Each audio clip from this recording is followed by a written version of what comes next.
Boom. That's a microphone. And boom. Boom. Pete, can you talk? Yo. Yo. Okay. Now we have sound. Yay!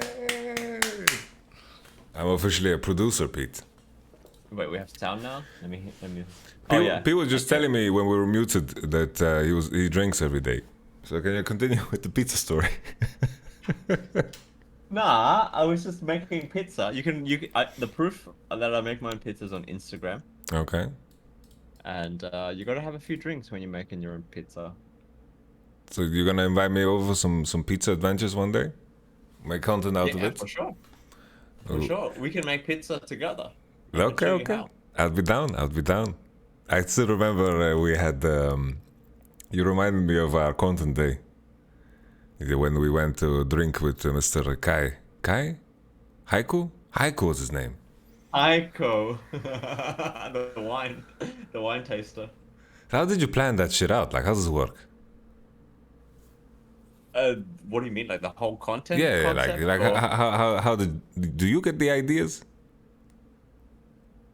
So basically, in straight after Worlds last year, Okay.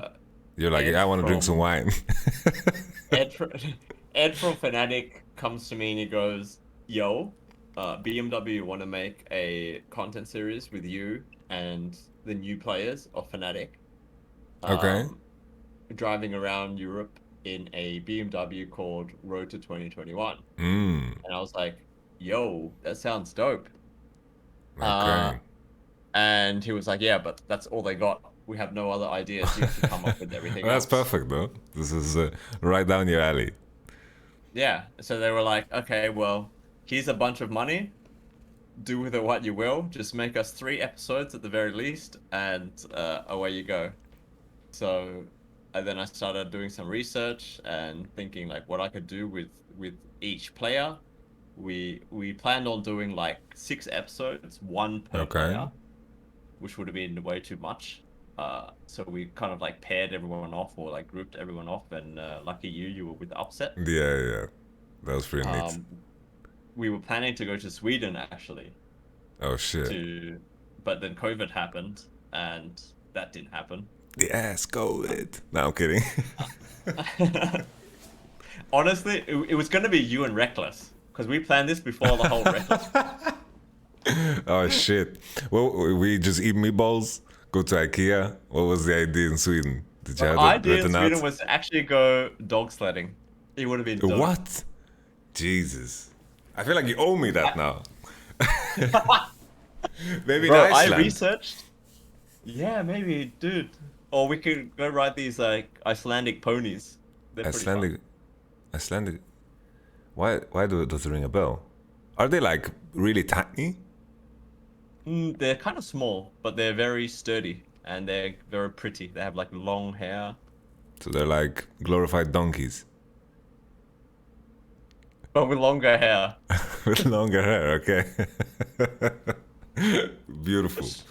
What I want to ask you? I already asked you this question, I think, in person, but I don't remember the answer because I don't think you had an answer. Maybe you did. Maybe I just forgot. Yeah, So if I forgot, forgive me, Pete. What is that's okay. your favorite content piece that you made of all time? Oh, actually, that I did sound. have an answer for this. Did you? I did have, but I forgot what it was. Um, Probably some Legends in Action episode here or there. I don't know, because they're always quite dramatic. Actually, probably the one where you were kind of involved. It was 2019 Worlds in Berlin. It was Okay. the second week Oh. groups.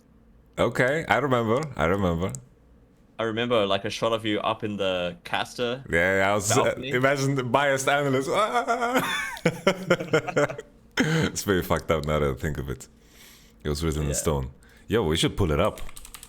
You down to watch it? Rewatch it? Yeah, sure, man. How does it feel for you to Yeah. like rewatch shit like that you made? Does it feel good or does it feel weird? It feels weird. I'm very critical. Like I see the little mistakes I made here and there, and I just want to go back and fix it. But You're a Yeah. perfectionist. This one is, I was very proud of this one. This one Okay. was like almost perfect. I'm gonna try to find it. Legends in Action 2019. Oops, we did it again. That has to be it, no? Yeah, that one. Has to be it. It banged. It has the most amount of viewership. Okay, I'm gonna just send you a watch together link, okay? And we just watch it. But we can't watch the whole thing. It's like 40 minutes long. Oh, it's 20 minutes. Oh, is it? Yeah, it's 20 minutes. So we can speed through maybe. Let's just have a sniff. If it gets boring, we just move on, and then you can be critical of yourself. Again, let me just create a room. Give me 1 second. This is the most scuffed podcast ever, and I think that's gonna be my niche. You know, that's gonna be like the most scuffed thing ever. I said it's 9 o'clock. We're 40 minutes late. When in Rome, you know. Holy shit! It's in Swedish. Is it in Swedish? Yeah, but lucky for you, I can read Swedish. Oh, that is true. Pete actually surprised me one day. He knew the word of dick cheese in Swedish.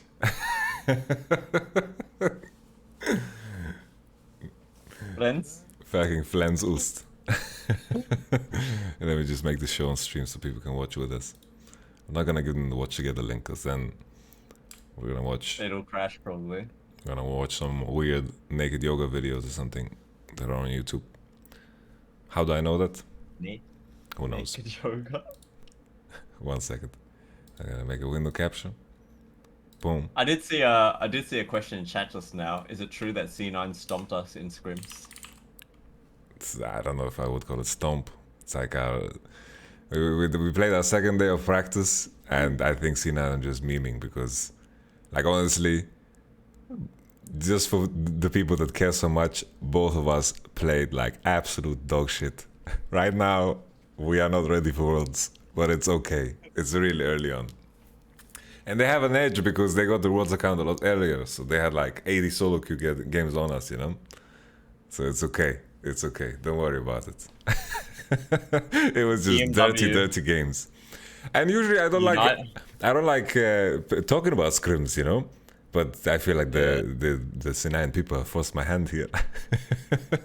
So many questions. The Twitter. Was it Perks that tweeted? Oh no. That he was shit stomping EU teams? Yeah. And then Inspired probably, like, Rogue probably skimmed Mad Lions, and then Inspired tweeted, and then they figured it out. It's silly. But it's all good. Okay, I made a little screen. Let's have a sniff, Pete. Let's take a look. A few weeks into the spring split, we Holy, started to it's Young Buck. in early game because we were This was the last split he was in playoffs. Game was unplayable. 3 months later, Yeah, we didn't improve a single true. bit. IMO. Do you hear it good? Is it Last time he synced was for at you? Worlds. Internal issues everywhere. Summer split, same shit. It's Tried a to bit bring it laggy, back but it's once. fine. I've seen this Okay. like a million Once by times. just making it the normal goal and Okay. hoping that you guys would put the effort into, but Yeah, Bwipo looks so wasn't old. much effort into the I can't goal. imagine that he It was a known quantity. 19 here. So we didn't get back on Like, track with how it. crazy is that? When He's he was 19. 19? He was 19. His Oh birthday is in my December Last time, we 2019, talked which is about assigning responsibilities. how crazy is that? It's He looks like older glasses. here. He lost a lot of weight, to be fair. Yeah. He looks great now. It's fucking Benjamin Button. Mm. And now we're here playing RNG. We should be able to do all of this.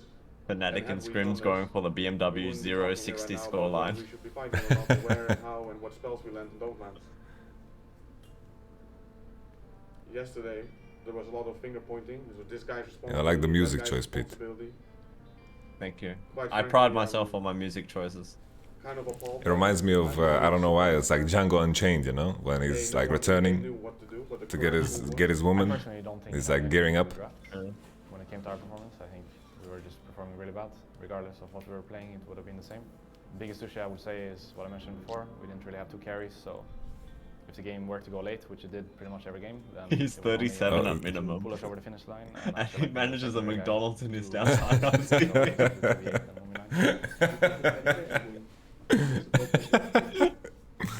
I think you could have dug deeper and cut deeper with the tweets when we did that video. Yeah, You're being true. nice. What, that video was sponsored, right? I feel like we don't know that we have some. Yeah, it was So sponsored it by makes AMD. sense. It makes sense. First 3 games of group stages. We suck. I think if I don't play attack, Holy Nemesis sausage. He also has changed so much. I think that's just the best short-term I had to solution. corral him Most into is, this like, long-term interview, solution actually. would be just to Oh, build a really? better team, because I think if Yeah, you he feel like- never wanted to can't do them. execute, like, What did you have to do? and create fights, Suck then suck you his can never fingers. create fights. What? What do you think we need to do? Nah, dude. Well, we're gonna have to play good. No. Did you have to say you're joking or something? I'm joking, obviously. Okay. Good. I had to give him a OnePlus. I had to promise him a OnePlus because he is obsessed with OnePlus phones. Did he get a OnePlus? Not from me. Because I haven't promised a OnePlus, since day one, and I didn't get one. And then all of a sudden, the Fnatic thing was no longer on the phones. Sad. And OnePlus was no longer on our jersey. Yeah, they're just. It's like the fucking Homer Simpson thing when he just walks into the bush, Fucking hell. I was like, I just need to. Come coach for us, Yamato. You get a phone, Yamato. Yes. That's how they lured me in. Give me 1 second, Pete. I just had to pause because I need to. I realized I didn't tweet it out, man.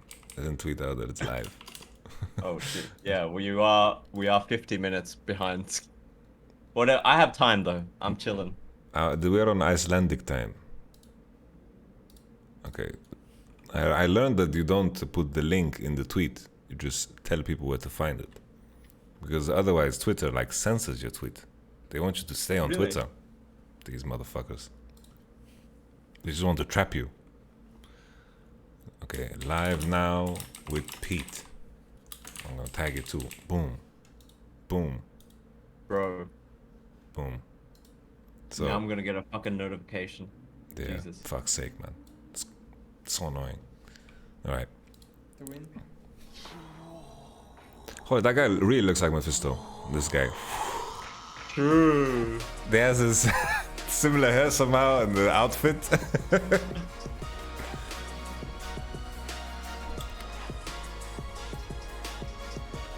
Powered by the OnePlus 7T Pro. Yeah, this thing is gorgeous.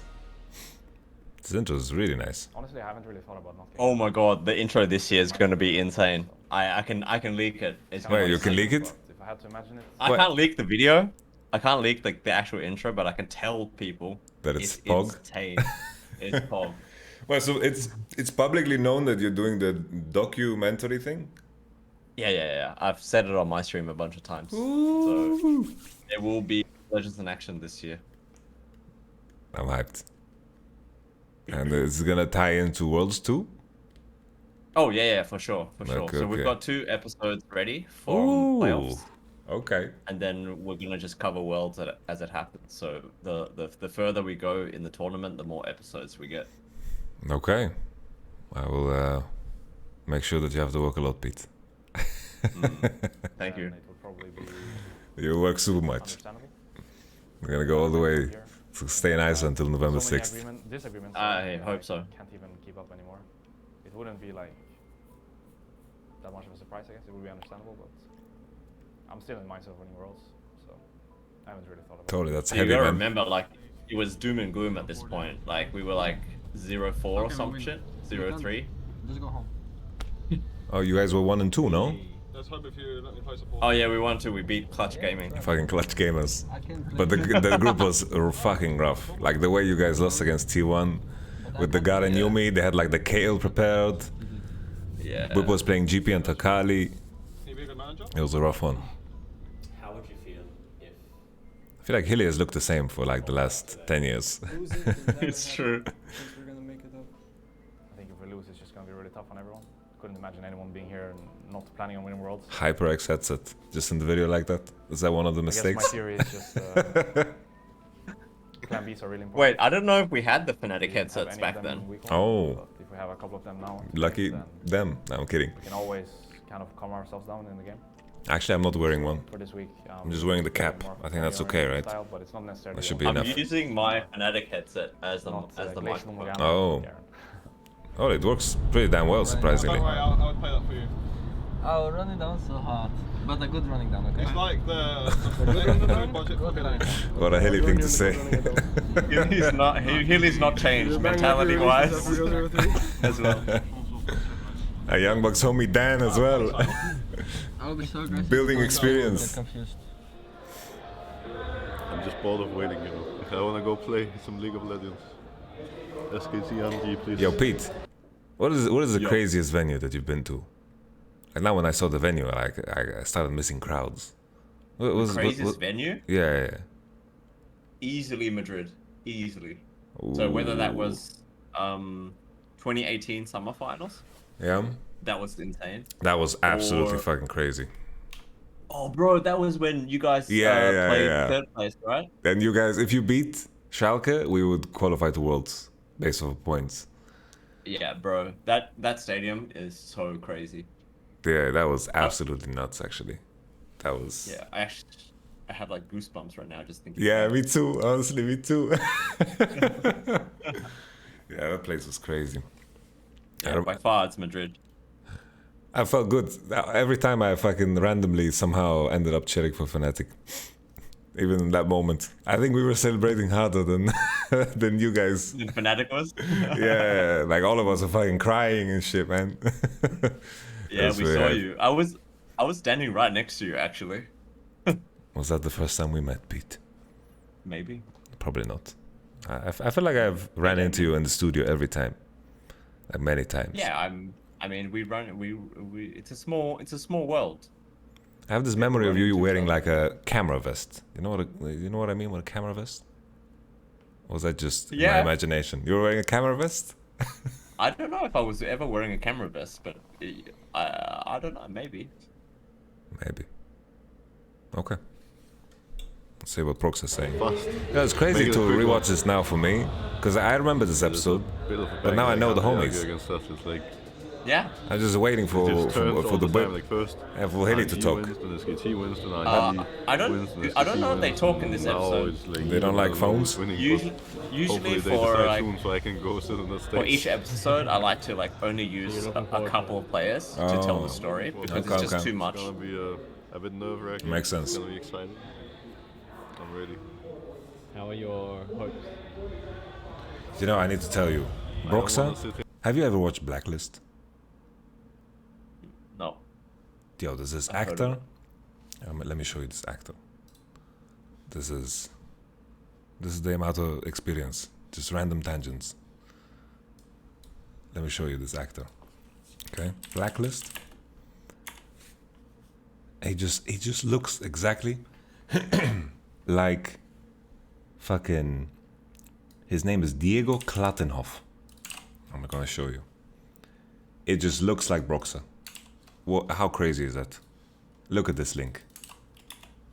Wait, you sent it to me on. Yeah, on Okay, Discord. yeah. Look at that.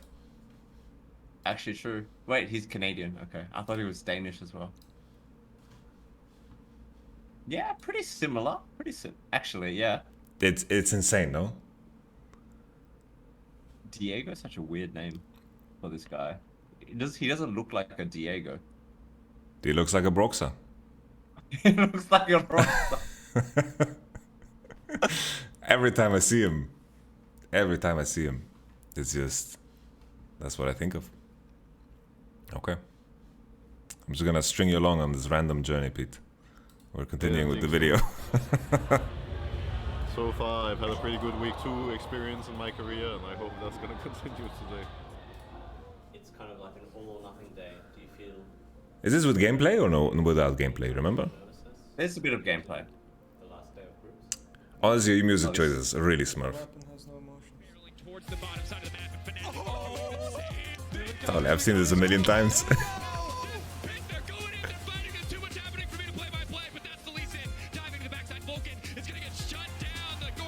Yeah, they're playing Heimlich. Oh, who's that?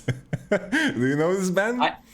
I know this guy actually. He's a super fan. He shows up to every event. Or used to when there was actually events. Okay. Super nice guy from France.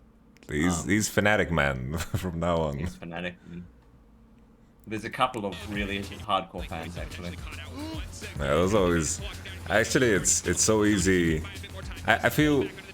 I don't know how you feel, but for me, it feels like the years are so packed. So it's like every year feels so different that I like almost completely forget the previous year while I'm in the current year. Yeah, bro. I don't know what the fuck happened last year. Same. Forget about that. It's like what's it called? It's almost as if I don't remember the world before like COVID and crowds. Like it's weird. I have to like dig a little bit deeper to find that shit again. Yeah. It's spooky. I miss it. Same. Rage. Okay. Ragey. Fucking Bipo Ergot. He's gonna play jungle at Worlds. Watch out.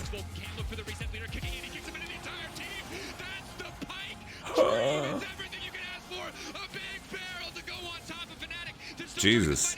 I forgot how close this game was. This game was so monka ass actually. Holy shit. Imagine losing to Clutch Gaming. It would have been absolutely mental. Would have just ruined the whole day because we would have decided the groups.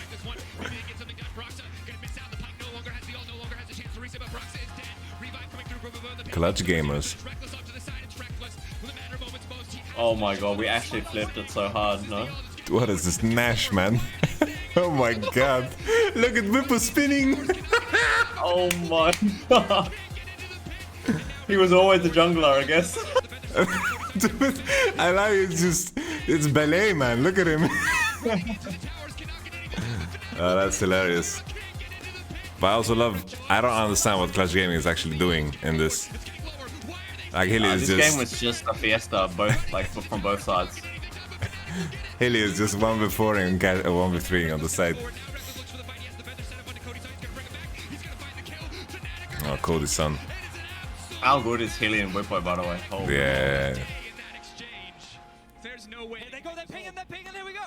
What a blessing to have those boys. Absolutely. The base race. What are they doing, Clutch Gamers? I think you just curse yourself at that point, no? You're called Clutch Gamers and you can't clutch it out at all. No, oh, is it once again with the banger music, Pete? Bro, you know how much time I spend looking for music for every episode? Well, I can imagine, man. Do you have like a library? So yeah, we use a library, but you still there's like millions of songs in the library. Holy. So this is like one of my favorite parts of this episode, and probably one of the reasons why I love it so much is like the storytelling from this guy, Jonathan. And it just gives you this feeling of like the stressfulness. Okay. Once again, the music. The release of emotion was absolutely amazing, and I just thought, well, if we won that, then this is on. Totally. And then we're going backstage, and Tim comes off stage, and he says something like, "That was the worst draft of the tournament." That's a fucking nemesis. And Joey comes back and says, "Well, you know, he's like, but we won, right? What does that tell you?" And I'm thinking, well, what does it tell you? And we won it. So what does it mean? And we go out onto the balcony just above the walkway, really beautiful view, and turn up video audio. Someone says. Yeah, I'm on it. Right, and they were just letting it go, right? And they were like, "Holy crap, mate! That was. How are we still in this, right?" Holy shit. You want a minute? Yeah. Okay. How about you, Martin? I'm ready for vacation. That was something else. I think Martin was talking about the limits of his ADC, which is it's something that he's famous for, right? So you could actually see that, you know, that the reckless ADC has no limits, but he felt them in that game, which is very helpful from a leadership point of view. If you play Morgana, this game is fucking awesome. That's true. Oh yeah. That was. Oh no. Oh no. Oh, it feels good to see a side of my player right now. I never thought for a second we'd lose, but it was just really hard to play. One glacial or one barrel, I'm back to base. And what you also had. That was the game where Huni bought 2 IEs on GP. Questions of each other. What At the time it was okay, no? Maybe? Yeah, it was I think it was It good. was like yeah. one-shotting. Rubbish. Or Yeah. like maybe I could play that, or maybe I thought you were flaming him. So you're focusing on. No. And it's those kind of things that you look for, because what I could see there was people. Who am I to taking flame any total pro player, by the responsibility way? for their part of it, and they were. Bro, they were then. you stepping motherfucking into, Pete. Okay, so that's just happened. If you do it, we back you up, you know? You got backup. I'm just gonna focus on the next game. Anyway, I need to go to the bathroom. Holy. I'll leave it at you, friends. Whipper was already farting back then, huh? Fucking Whipper farts. Bro, they're so deadly. Will they stay too long? Will The they try to deadliest, man. Eye on the barrel change. The stun is there. Con Okay, oh, I remember this. Nemesis solo killing Akali. Reckless now TPing in. They're gonna try to turn this one. They're gonna try to burst Con down before he can get into the pool. He won't get a chance. The objective is to Bro, the align. music Con's again. on the Herald, who gets it in the end. SKT, Every song is a We'll banger. play defense. We'll try to stop this one away. Effort has now been locked up. And then once again, a beautiful Vigar stun. Petty can't get back in the fight. He has to burn cleanse to do so. Look at that. Reckless, fearlessly firing into Well, Faker. Fnatic The Fighters double 5. kill going Good down things for happen. Woodbow. And Fnatic actually come out on top It's of so this. crazy that, Now getting you know, like, no matter Does what connect. He has been locked up under tower, still alive. iteration Tower of the also team incredibly tanky. Con Fnatic has, overstaying his welcome, clicking to we take the always tower, have but the now same Boba might play just look for the style. double. Steps Not forward, always, parlay. but like it's Can very he get range? similar. Time warp tonic will be enough. The extra movement speed. It's just Hilly and Whip. Yeah, Fucking I Hilly guess and it's Whip. Hilly and Whip. Nemesis though, now he's the one in trouble. The slow does connect. Faker willing to go right back under tower. Because fucking, what's it called? 2017? That was that Fnatic. Oh, Who was 2017. 2017 Fnatic was. I know 2016 was a rough one. That was like the Spirit Gamsu. Yeah. That was a rough one. 2017. What was 2017? 2017 was Caps without Hilly, right? We didn't have Hilly. And we then had Broxa Caps, was we had- playing. Broxa came Soaz. in for amazing. Soaz was Yeah. in. Soaz was in. And Reckless, obviously. Reckless, and then support was Jesus. Jesus. Yeah, it's all Hilly and Whip. Hilly is such a machine. Because to be fair, like Hilly before Fnatic, his teams were like that.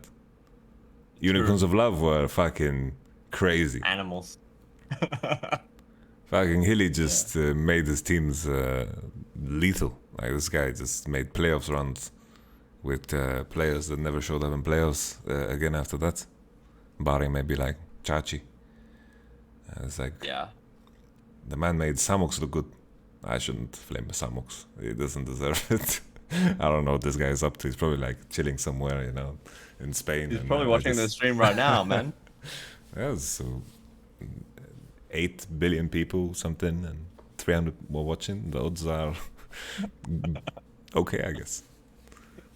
Like, I'm hyped for the moment I'm in this video. Just smashes Faker underneath the Oh, tower. even the C9 fan is happy. Cats is gonna knock him back to the wall. Fnatic wanna keep it going. Yeah, They were actually, NA fans. Actually, we met them afterwards. bro, it predicted United rivalry. Boom, right there.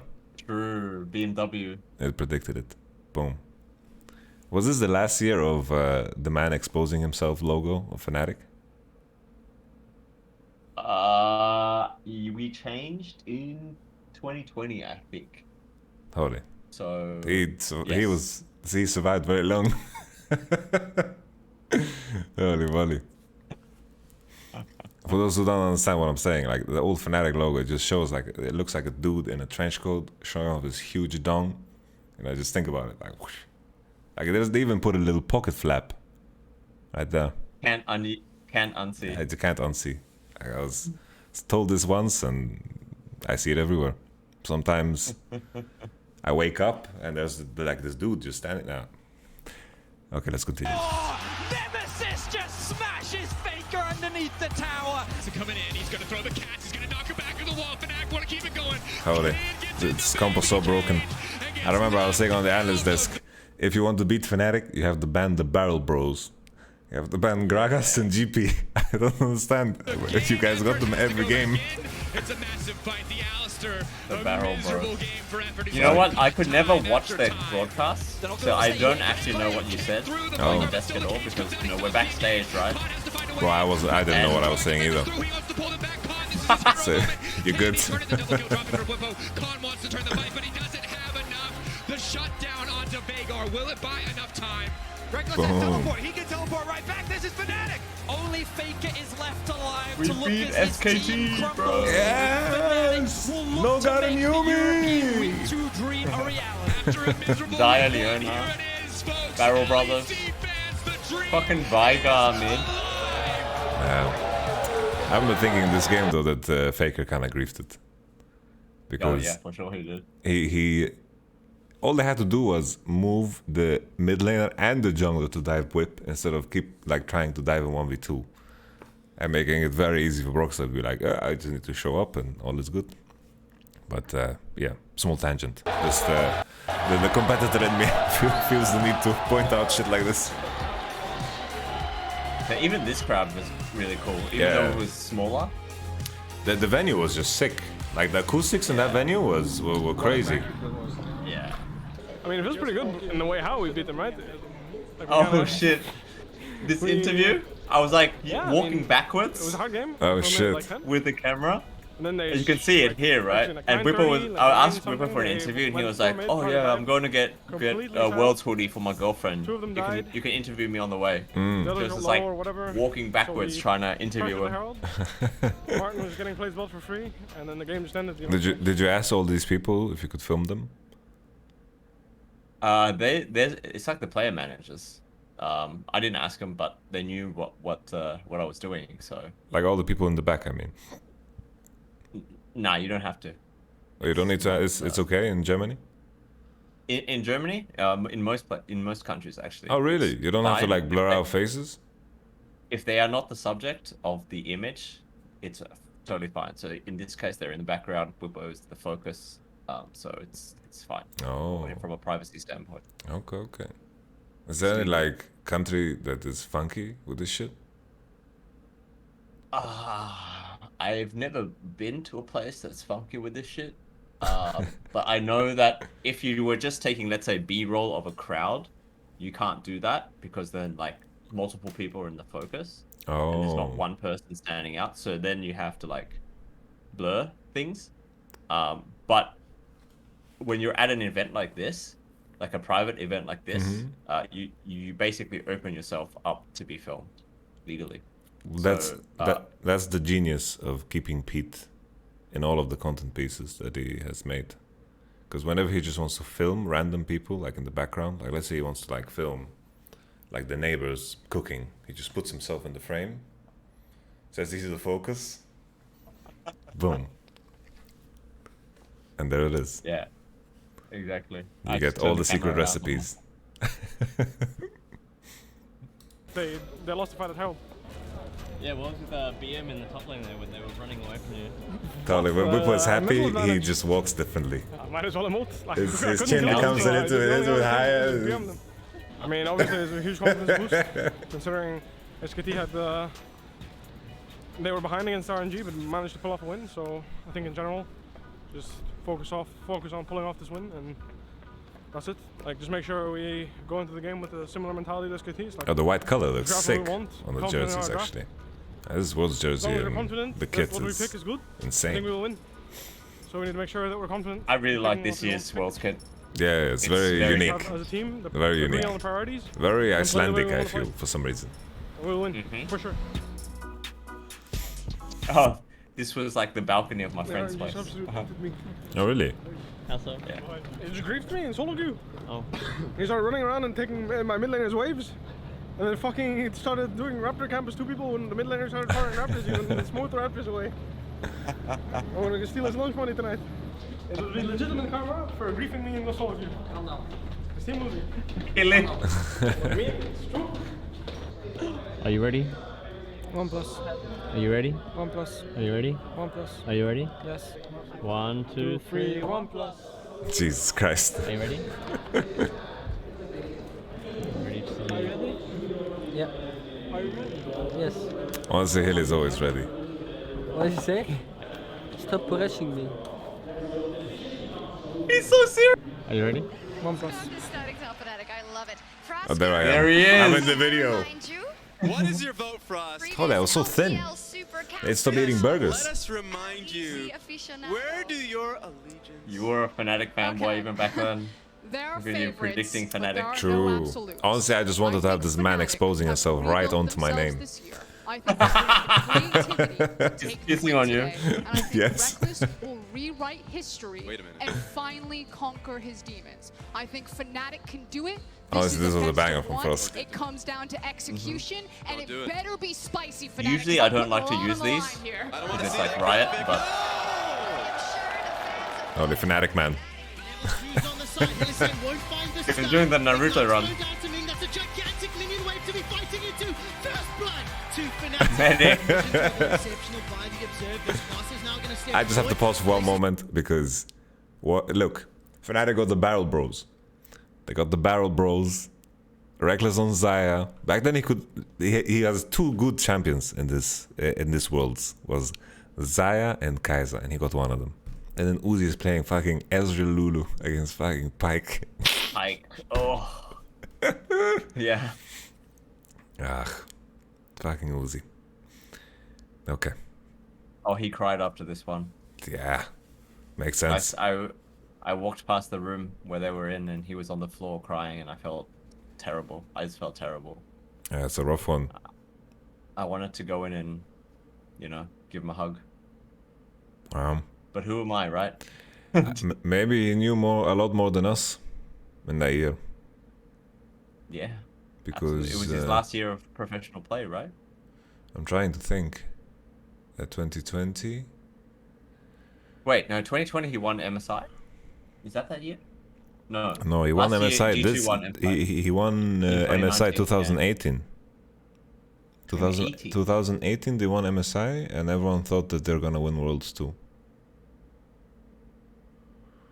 Isn't Lulu counter Pyke? It is and it isn't. Like, it's a target for Pyke, and there's things you can do with the ult to like keep people off the threshold, but there's a lot of outplay potential you have with Pyke. Like the polymorph isn't instant, you can E away. Like, sure, if you like walk up to Lulu and try to hook and you get polymorph, it's not that great, but there's like, it's back and forth. Hilly Pyke is not counted by Lulu. What did you say, Pete? Sorry. Oh, nothing. I was gonna say with Pyke, Pyke ult ignoring shields too. That's, yeah. That's pro for Pyke. That's true. That's true. That's true, Pete. Do you love it when you have Pyke in your team, or do you hate it? Okay. I like Pyke on my team. Are the gold Pikes good?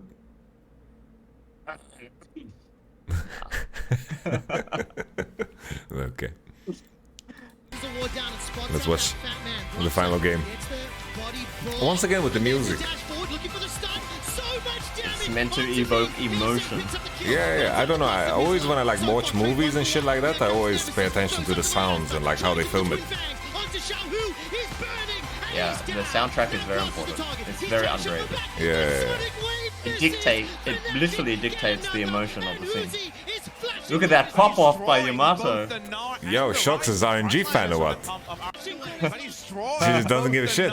And the rise of the frontliners from the pump of RNG every time he walks up. We've seen this play on the domestic stage, working on the international one. Cannon Barrage comes down, Caster throws out the Dragon's Rage kick, but it does nothing. Oh no. Realm Warp comes in, that's an interrupt on Oh, Pyke split push. Yeah, it's Pyke being Pyke. It's Hilly Pyke being Hilly Pyke. He's such a pest on Pyke, honestly. Yes. European teams make it to the knockout stage. Fnatic eliminates RNG. Oh, I got goosebumps. Yeah. And it's quite hard to believe. And you have to mention, this is a team that was in the world final last year, that went through everything, but then had to rebuild, and to successfully do so is so amazing. I wish I could run on stage for this, but I was not allowed. Uzi stepping away in the group stage because of COVID. No, I'm kidding. They just don't like me. Really? I actually got fined this year for being seen on one of the broadcast cameras. Really? Yeah, I got a warning. What the fuck? Yeah, because you're meant to make yourself invisible. But you're gorgeous. As a content creator. Bro, the view count just shot up the gorgeous moment enough. you swung your hair in the picture. Did you have the golden hair back then? No, it was plain old black hair Pete. Oh, maybe that's why. Maybe that's why. Then it's like at least a little bit understandable, just a little bit. Okay. I saw you a lot on the broadcast. Yeah, I got fined for one of them. Honestly, if you were in a different country, you could sue them because you didn't want to be in the frame, you know. But since you were in the focus, then it's okay. I'm learning. Not in Germany, unfortunately. Okay, Laura, what do you have to say? I've been for years now, and you're gonna kill me one day because this scenario, I've been seeing it way too much, and I mean. Fnatic Week 2 and Fnatic Oh yeah, 2017 was a fucking banger too, right? This is the reality. His miracle run, yeah. Fucking 2 and 4. Getting out of groups. It's gonna be strange, but I want to say Hylissang because 2020 was the first time that we didn't go during the negative first 2 games in week and 1. then had the best second game on Leona, the best game on Pyke. So I want to give him some credit because being a support main, they don't get a lot of recognition, but She's saying support main, but she's a Zyra main. And play out of his Spreading mind fake super news. amazing. If Pete is in the frame, he's the focus. That is true. Feels good.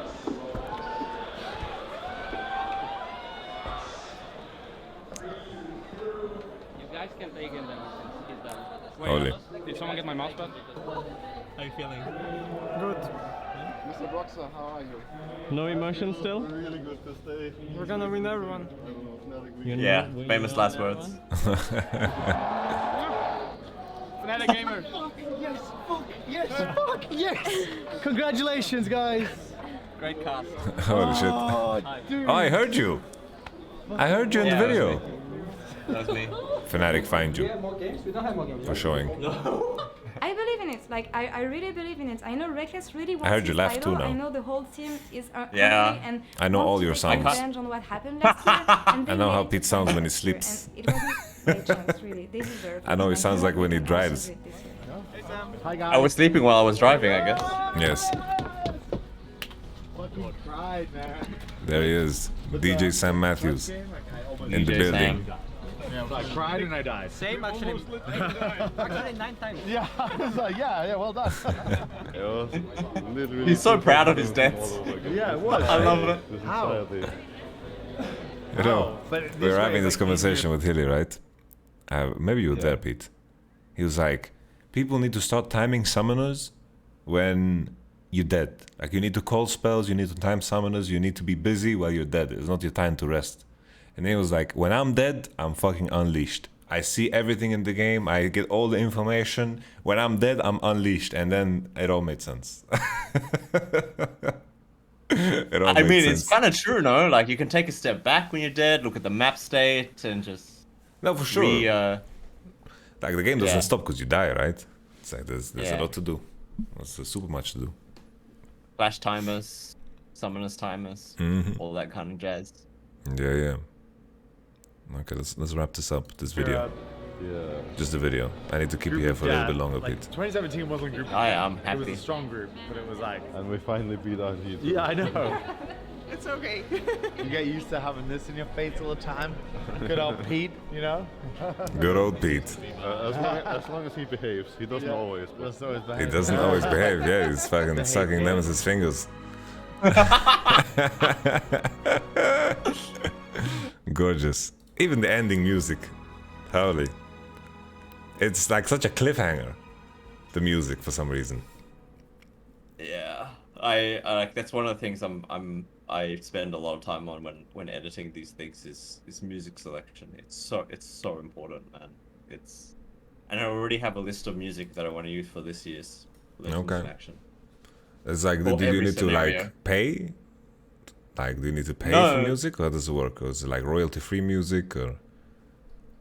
So as Fnatic being, like a verified YouTube channel, we actually paid for we have like an agency that takes care of our YouTube account, and they basically just help us out, and part of that service is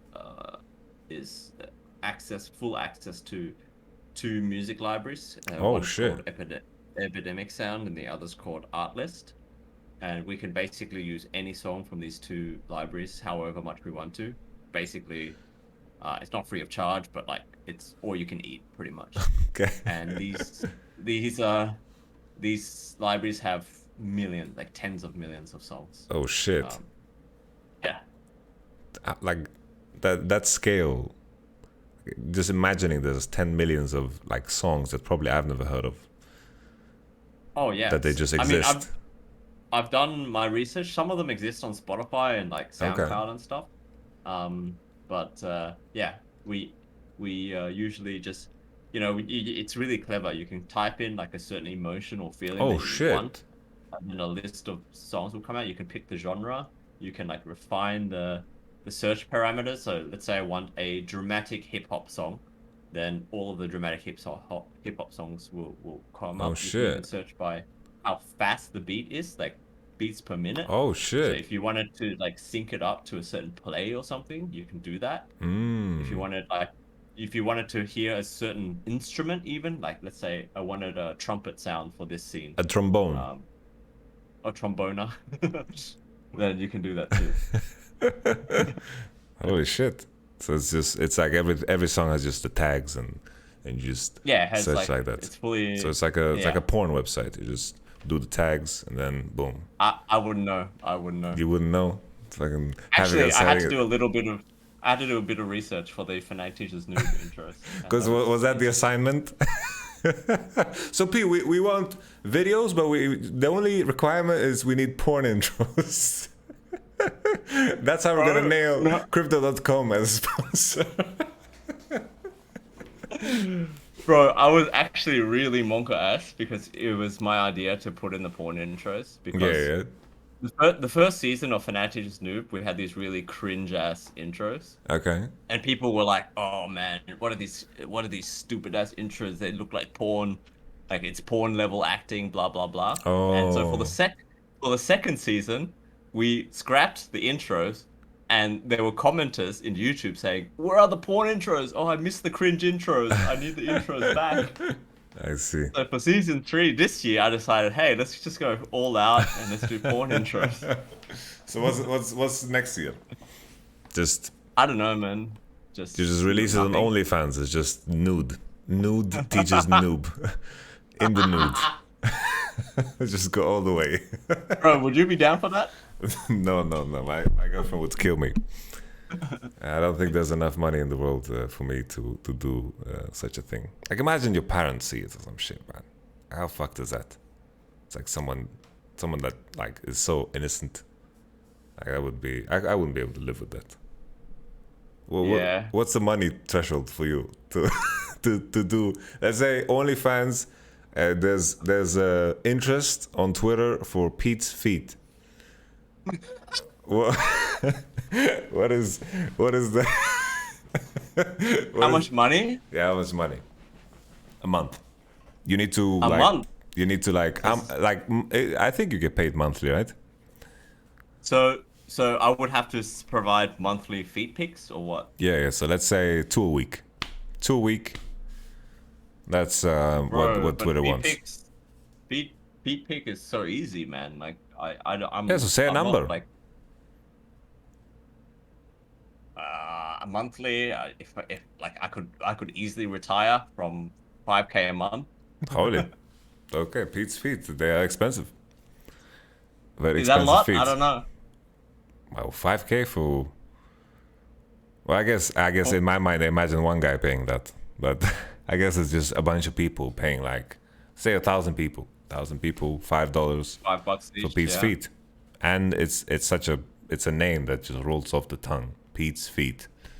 So, okay, we need to just do a GoFundMe, 5K for Pete's feet, and Why?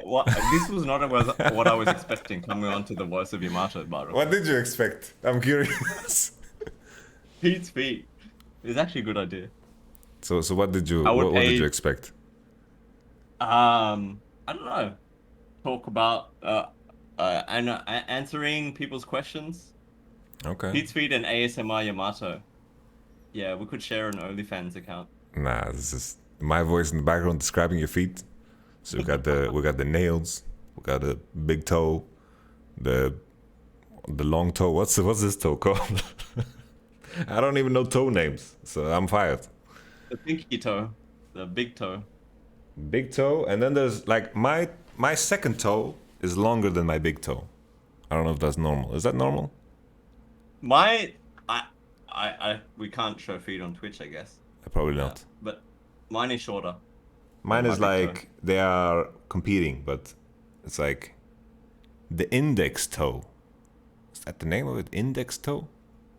The one that points. The toe that points. Okay, so this toe is the one that points, and then this is the one that knocks. I don't know any toe names. I know little toe. Guys, I think we move chat, on. Yeah, let's move on from feet. Yes. Okay, so next career is Pete is going to do feet OnlyFans. Exciting. I'm totally down. Pete, if you had a dream team of 5 players, okay? Like a dream team of 5 players, not for the sake of performance, but for the sake of creating content. What are the 5 players? Holy shit. That's a banger question, actually. 5 players. I mean, I feel like I have the pick of the litter when it comes to the team that we have right now, because we all know you have to say that. I'm not trying to be politically correct or nice or anything, but I like if anybody in the world could say Reckless, right? Because he gets you views. He's so eloquent in what he says. He knows how to express himself. He's very good on camera. Him and I have a very good relationship, so we can get like really deep into talks and thoughts. So yeah, obviously like Reckless is always gonna be good, but you know, like the team atmosphere right now is just so fucking good. You see it in every video. You saw it in the Try Not to Laugh challenge. You saw it in the Jungle Speed challenge. Like, it's so funny. Upset is just like the biggest troll. Yeah.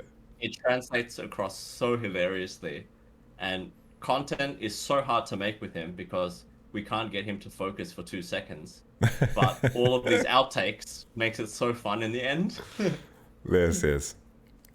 Like, remember we were shooting this Worlds skit? Yeah. I was actually so impatient because like I just wanted to get it done so we can move on. Yeah. Because we had this long ass content day, right? But I appreciated that because I felt like you were feeling stressed for the sake of me, because I had to leave for the train. So I appreciated it. So I try a little extra just because of that. But then Upset is just like, you give them like 5 seconds, and like you go out the door for 5 seconds to prepare something. You come back and everyone's on their PCs again. Yes. It's so unplayable. They are moths. They are really moths.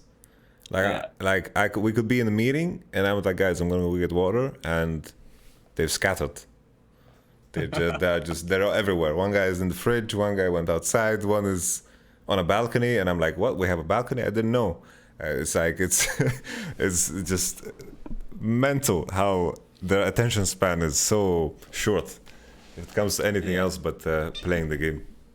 It's crazy. Yeah. So would you say atmosphere is more important? Oh, sorry. Atmosphere is king. Atmosphere is king. Atmosphere is king.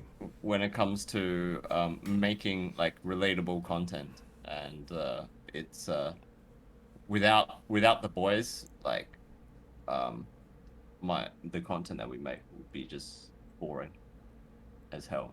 It's our jobs to make it to make the players the way they are, like more fun and stuff, but it depends on the type of players you have as well. Like I'm lucky, I've never really worked with players that are terrible at content.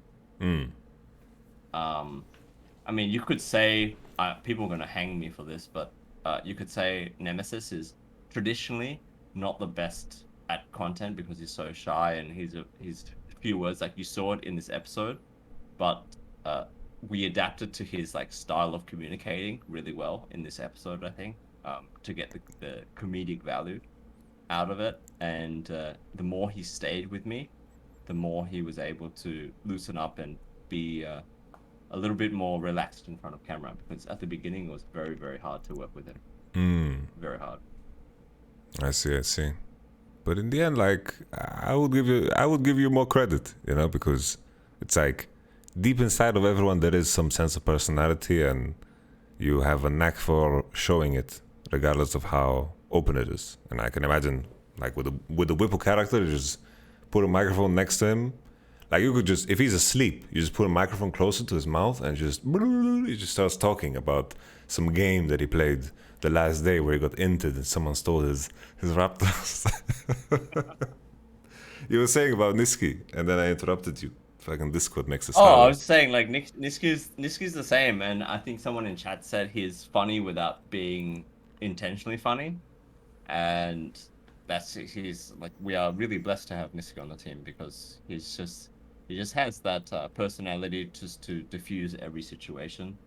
Yeah. And when we're doing content, he's really enthusiastic. Yes.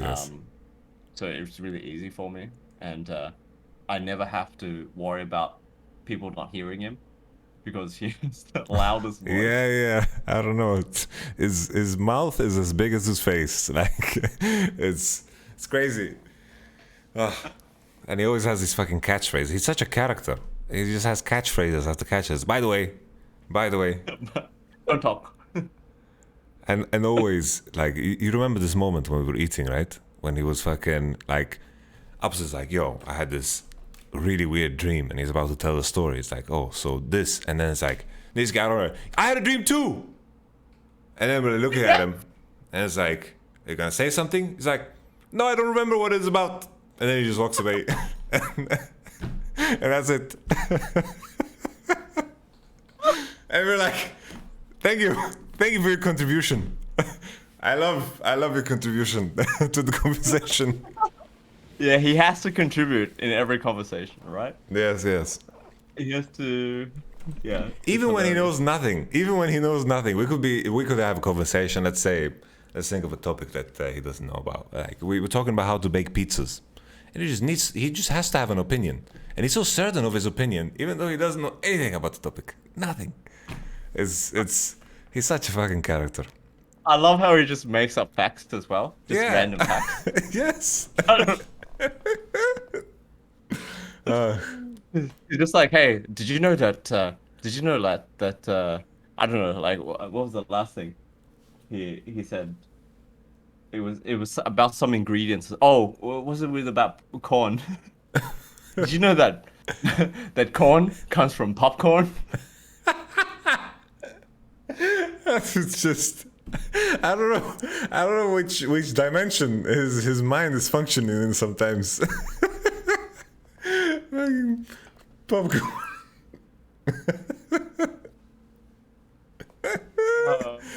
By the way.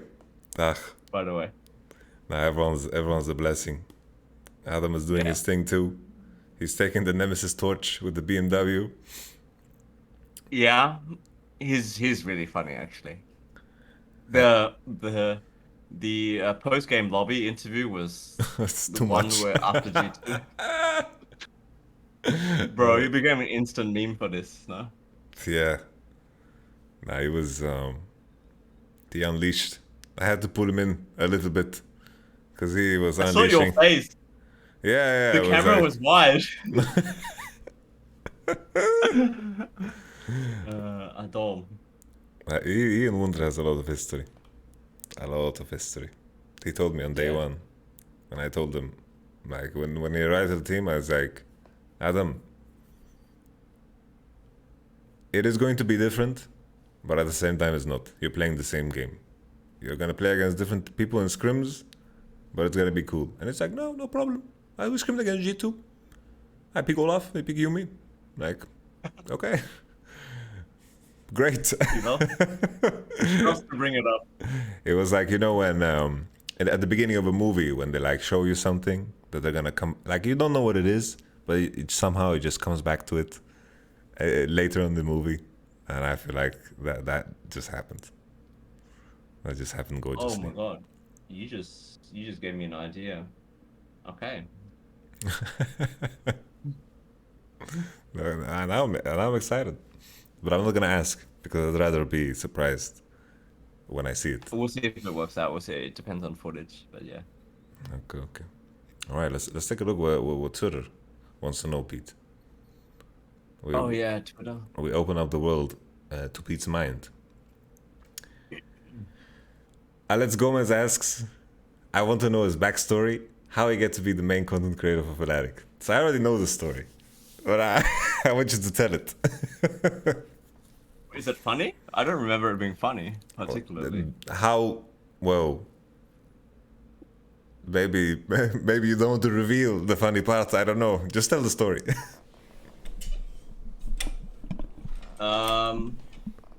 Like, is it the one where I like start working at Fnatic or what? Yeah, pretty much.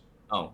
Your journey. Well, basically, I was freelancing as a videographer / photographer in Berlin, working for a bunch of different companies and, you know, in politics and just random stuff. And then I replied to a Fnatic Instagram post asking if there was a photographer available for Hamburg or something. And I said, yeah. And they responded to me. They were like, okay, cool. These are the details. This is how much you're going to get paid. You just got to be there at this time. This blah, many blah, mouse blah. pads. Yeah, exactly. Keyboards, mouse pads. And then the day before, I'm like, okay, I got to get from Berlin to Hamburg. Can you pay for my train? Because it's normal for the employer to pay for your transportation sometimes if you're a freelancer. Yeah. And like the train ride was going to be as much as they were paying me actually, so I was going to make zero money off this transaction, or off this job. And they came back and said, "Oh no, sorry, the transportation is not paid for, but we found someone in Hamburg, so we'll keep you on the list for anything we want to do in the future." So I was like, "Oh, sucks. It's a blowout, or whatever. I missed my chance. I should have just paid for it myself to work for Fnatic." But at the time, like I was doing pretty well outside of esports anyway, so I didn't really mind. Then a few months later, they're like, "Hey Pete, we need some photos of some ballistics memory RAM, with Caps and Reckless holding it." And I was like, "Okay, random, but sure." So I came there, took the photos, everything went well. I also told them I can do video. And so the next job they called me for was actually Spring Finals 2018 in Copenhagen. And that's when I did my first Legends in Action for them. Mm-hmm. And then it just snowballed from there pretty much. Like I kept coming back, doing freelance work for them. In Summer Split, they like basically put me on retainer, meaning they just paid me my freelance rate. Yeah. For a bunch of months. So I basically worked full time at that stage, and then the next year I switched from freelance to full time position. So that's the story. It's nothing major. Like it's just right place, right time, I guess. Okay. I feel like it's weird.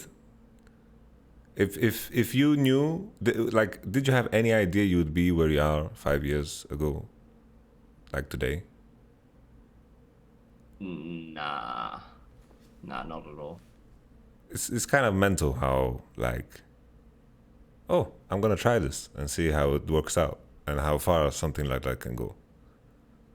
Yeah, I mean, I wasn't even really that into esports at the time. Like, obviously, I followed EULCS. Yeah. And I played League of Legends, but I was playing, like, my mouse pad was a fucking wooden plank. Like, it was just like a piece of wood. Like from Ed, Edd and Eddy? Yeah. Like, so I wasn't like a legit gamer or anything. Like, I just played whenever I had free time. And at that point, I was just starting playing League of Legends. But I improved so much in League, no? I'm so good now. Yeah, it's probably because you are using something better than the plank. These are my Fnatic mouse and mousepad, guys. Mm.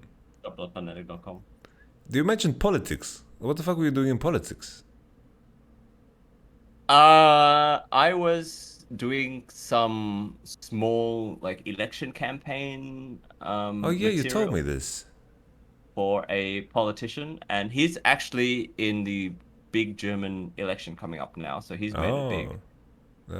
All you, back man. then he was, yeah, I mean, I actually made a music video for him. Oh shit! So that was really pog. I'm show very me. proud of it. You need to show me. I think it's on Facebook. It's Facebook only. Yeah. Wait, let me just collect. Honestly, I think this thing also plays Facebook videos.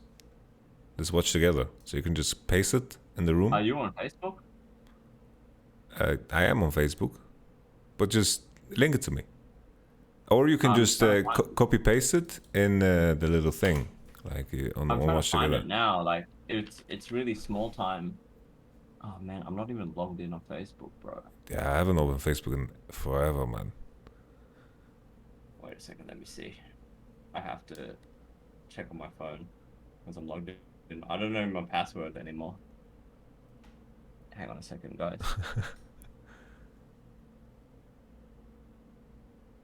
It's called Collectives something. Oh shit, internet. I'm in the middle of nowhere right now. Where are you?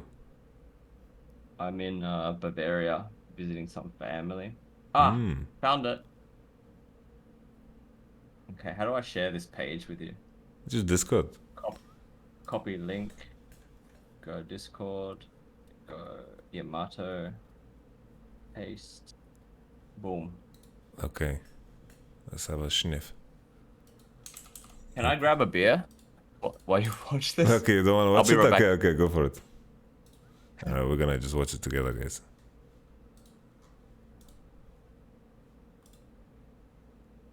Facebook. Yo, it doesn't work. I need to install an extension. Okay, let's just click the link.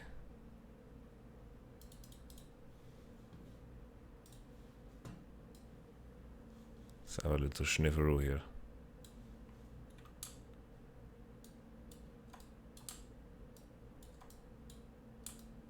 I'm just gonna take a look, okay?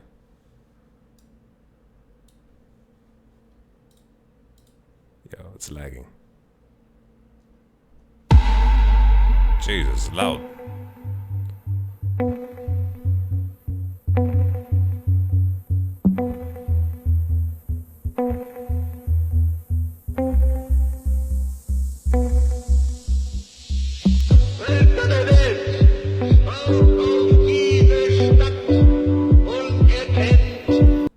Bro.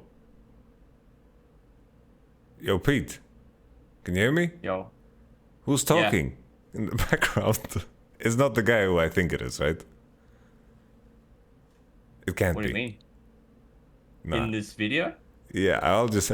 I couldn't pull it and watch together, so I'm just watching it by my lonesome, okay?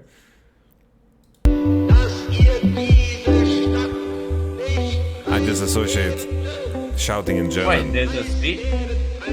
There's a speech. Oh, that's the wrong link. Oh,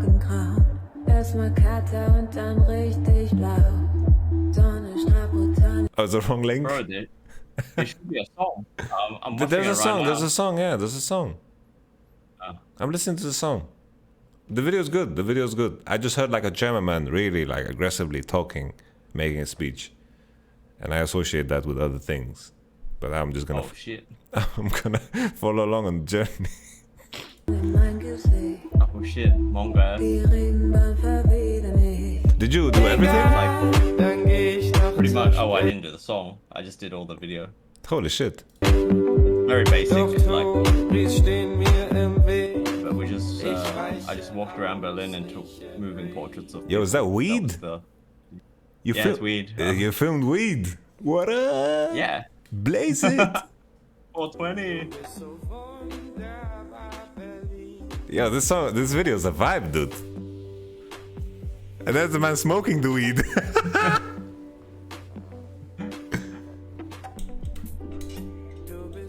Holy, this man's wearing Lacoste. I know that shop.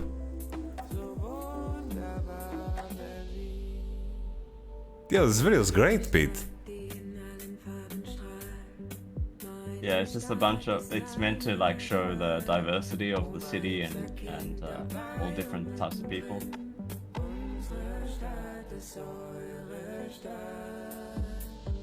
Yo, this video is great, Pete. It feels like people copied you. Cause when did you make this video? Do you remember the year? Holy cat. You win, Pete. You see the cat? Yeah.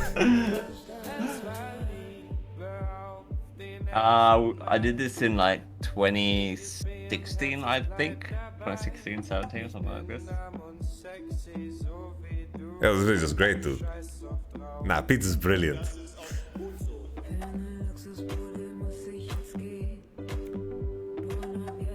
Wait, are you watching it again? Why is it repeating itself? No, it's not. It's 4 minutes, dude. Oh. I was like, I swear I've seen this. Oh wait, it's because I fucking... I was fucking watching it myself. Yeah, no wonder the guy made it big.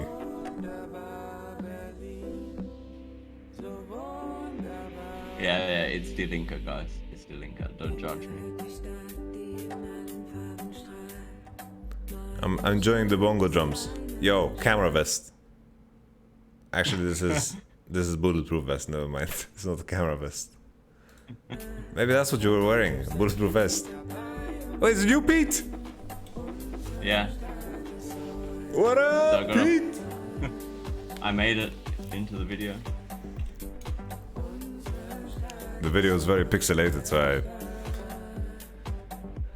I had to think there. Black hair? That's Pete, 2016. Yes. I only did this blonde hair this year, so... It was for me, huh? Yeah, of course. I heard you like blondes.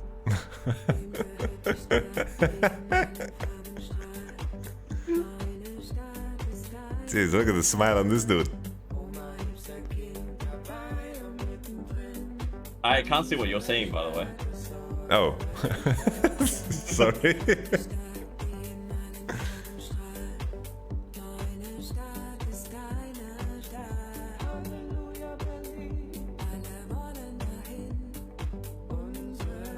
Oh yeah, the hot dog stand guy. Holy dog. The kebab guy as well. Cute dog. The dog guy. Oh, that shot took forever to get with the dog. Really? I never work with children, animals. I thought you were like the this dog whisperer, man. Nah, bro, this dog just kept walking around. Maybe just was it? You have a dog? Is it here in Berlin? Why No, do I remember there's a white dog? Yeah, I dog sat for a while with Charlie. Oh, Wait. okay. Consequences of looking down blind? What did I just see there? What does that mean? Oh. I don't know, I just saw it on your stream because Oh. I'm watching the stream because I So can't watch the video with like you. in Facebook autoplay. Okay, let's see what else the homies asked. Usually they ask really crazy shit. Okay, this one. Which type of content do you enjoy filming, editing the most? I mean, I like what's easy. So that means shit like try not to laugh challenge. I don't know. Read mean tweets. They're pretty easy. Financially just noobs. Really easy to film.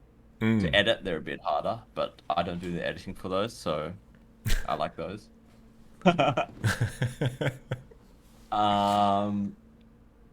Yeah, those are the best, I think. The hardest are for sure like documentary things, because you don't have a script, you don't have anything prepared. You're basically just filming for hours on end, and then you gotta sift through that shit later on and make a story out of it.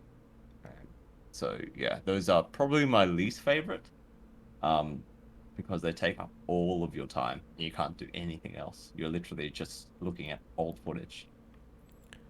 I also struggle with yeah. things like that, like when it's so open-ended that the possibilities are almost like endless. And Yeah. like knowing how you are, I must imagine it's stressful, because it's like You can see one thing in so many different ways. Yeah. Or do you think there's like, do you seek perfection, or do you feel like you have your own style? It's like this is a Pete video, or do you just feel like, oh, I'm gonna try to make the best out of this? I guess a bit of both. I just want to, like, for Legends in Action and more documentary stuff, it's more just like making the best out of what you got, because you can't be everywhere at the same time. But there also is an element of the director in the story, because you decide what to show, how to show it, and we've gone through the music selection, like, also very important. The order of things, the order of your scenes. People think it's very chronological, but you can play a lot with time when it comes to editing. So you can, like, switch scenes around to tell the story a little bit better. Like what I did for the episode that we watched together, where Jonathan, the guy, was retelling the story of the Clutch game. Yeah. And we were popping back and forth, you know. Yeah. So small things like this is very creative mindset. Like, you can, of course, it can always be better. You can tell the story always better, but with video editing and content creation, there's a huge element of creativity in there. Yeah, I'm always curious. It's like in anything that is creative, there's like, I feel like there's a balance between ego and wanting to make the best thing for the product, and also putting your own flair to it. So I'm curious what your brand of it is. And in my mind, how I imagine you to be is that you try to make the best out of what you have, with not too much ego. Yeah, I just try to tell the story as I see it, and how I want people to remember Fnatic, or that iteration of Fnatic at that point in time. I want to tell that story, and we're working on something very, very huge right now that I can't really reveal. But what we're gonna do is hopefully like change the way esports documentaries are made. That's all I will say. That actually sparked the perfect question for me. What is it, something that you see other esports teams do that you really fucking despise and think it's like so fucking tacky and shit, and it's like, you know, you're bearing the torch of revolutionizing? Because I feel the same about, in the beginning when I started the coaching, I was like, all of these coaches, they are so fucking trash. I'm gonna fucking show them how to fucking do this shit, you know? Like the Fnatic just noobs, you mean?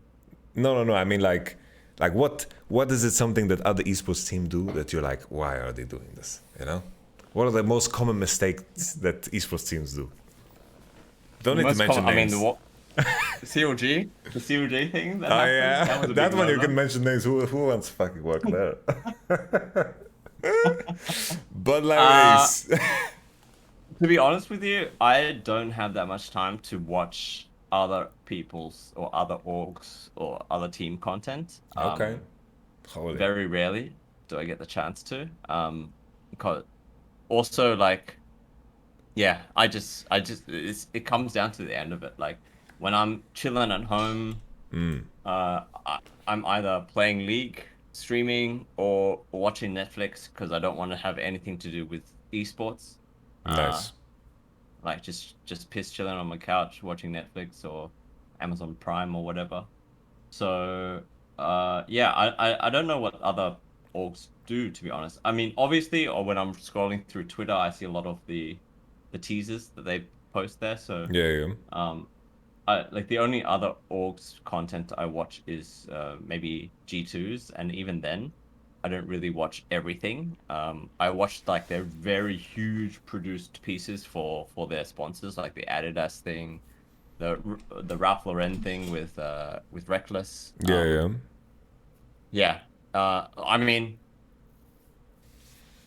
I do have an opinion on these things, but it's not good or bad. It's just it's just like creative direction is, and the what I would say is we don't really do these huge, you know, like cinematic 2-minute pieces for our sponsors because they're really great. But I prefer, and it's just literally personal preference, there's nothing right or wrong, bad or good about this, is that I prefer to do kind of longer personality pieces that are not fully scripted. Now, obviously, things like the BMW driving series, a tiny bit of it was scripted, but 90% of it was us vibing in the cars with real reactions, right? And showing real, like the players and yourself, your real personality, and that's what I prefer to do for our partners, our sponsors. But these huge, you know, like G2 pieces, the Ralph Lauren thing, was super cool. I would love to do stuff like this. I would love to do stuff like this as well. That one was pretty sick, that's for sure. Yeah. I think it's interesting. Like I thought about it, and it's insane how good you like make us look. It's really insane. Because even there's always these rumors, like even in the past Fnatic years, only rumors, because I'm gonna just say based on what is known public, like rumors about everything's problematic, whatever. But still, every player comes across as so fucking likable.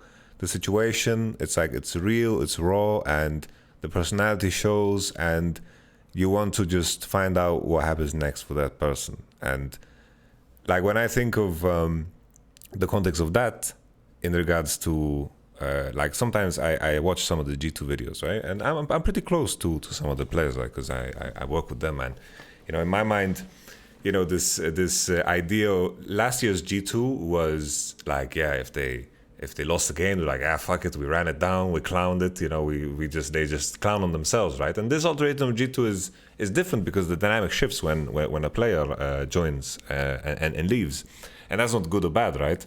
But I felt like the creative direction didn't follow along with the shift of what the team was, if that makes sense. Yeah. You know? And I feel like you do that fucking brilliantly. Because I know for a fact that they don't have like an in-house content creator or videographer basically living with the team as I almost do, you know. Because their like main office is separated from the gaming house. Whereas I think the advantage that I have is I work where you guys work, and I'm like exposed to you guys all the time. The players are exposed to me. I get along very well with them, and that's another factor. Like I think that's very. That's broken. It's really broken. It's really broken. I never thought of it that way. Holy, it makes so much sense. Yeah.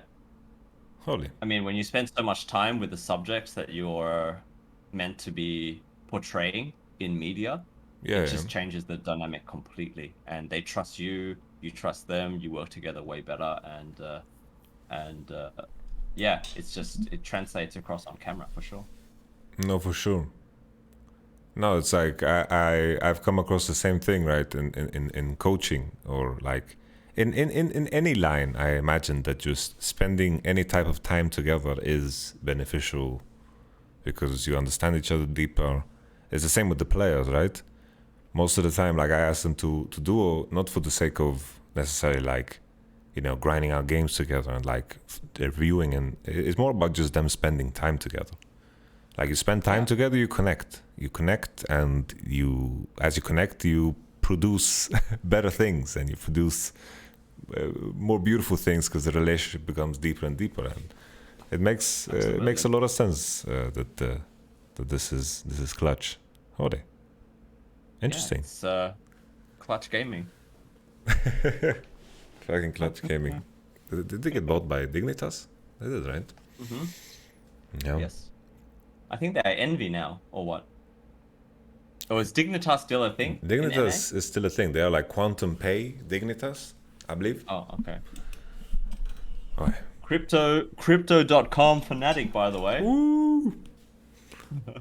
I'm excited because I have a Crypto.com card. They are so nice as well. I had like a fraudulent charge they just gave me the money back instantly and like, we're gonna deal with this. If it turns out you're wrong, we're just gonna take the money back, but here's the money for now. And like, okay, cool. Pretty neat. Bro, we gotta do some content with you on Crypto.com. I'd love to, man. I've been using their exchange since forever. I've been abusing the cashback. It's crazy to me that I get 3% cashback. You know, the other day this could be the new Nemesis OnePlus thing. Bro, like the other day, right? My girlfriend, like she wanted to buy a nice pair of sunglasses. She's been wanting to buy them for a very long time. She just wants a nice pair of sunglasses. She wants to invest in a pair that she just can have for the rest of her life, right? So I have a pair of Louis Vuitton sunglasses, which makes me sound like a total douchebag. But honestly, when you invest in something, I'm going to keep these sunglasses for the rest of my life. Like, it doesn't matter the price tag, it's expensive. And then I'm in the shop, right? And I'm like, starting to think, like, we're going to buy these sunglasses for 500 euro and I'm going to get my fucking cash back. And that to me is absolutely mental. I just got 20 euro for free. Just, oof. Oh my goodness. 20 euro, and can it be on any purchase? Yes. Any purchase. Anything. Bro, every Vault order and I see that little cashback. I see $1 is in my pocket.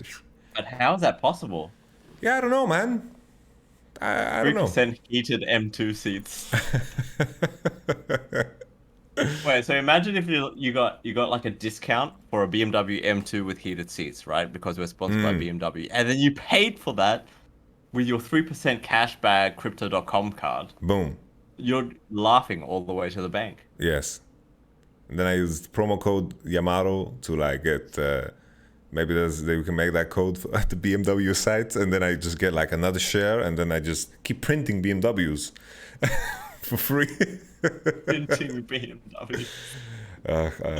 But I'm gonna ask Crypto.com if they can like level up my card, because I'm currently on like level 4 or some shit, like level 4, and you can go to level 5 and 6, and maybe they can hook me up. Who knows? But that's a conversation we should have off stream. I'm sure Neil. I can ask Neil, who manages the partnership. I can ask him for you. Neil is a crazy name. It's a beautiful name, but the fact that it's like Neil Diamond. Neil Diamond. I was thinking like kneel before me. Oh, like that Neil. Yeah. Oh right, I never thought of it like this. Is it rude to think of it that way? No, I don't know. I'm not a Neil, so I'm not offended.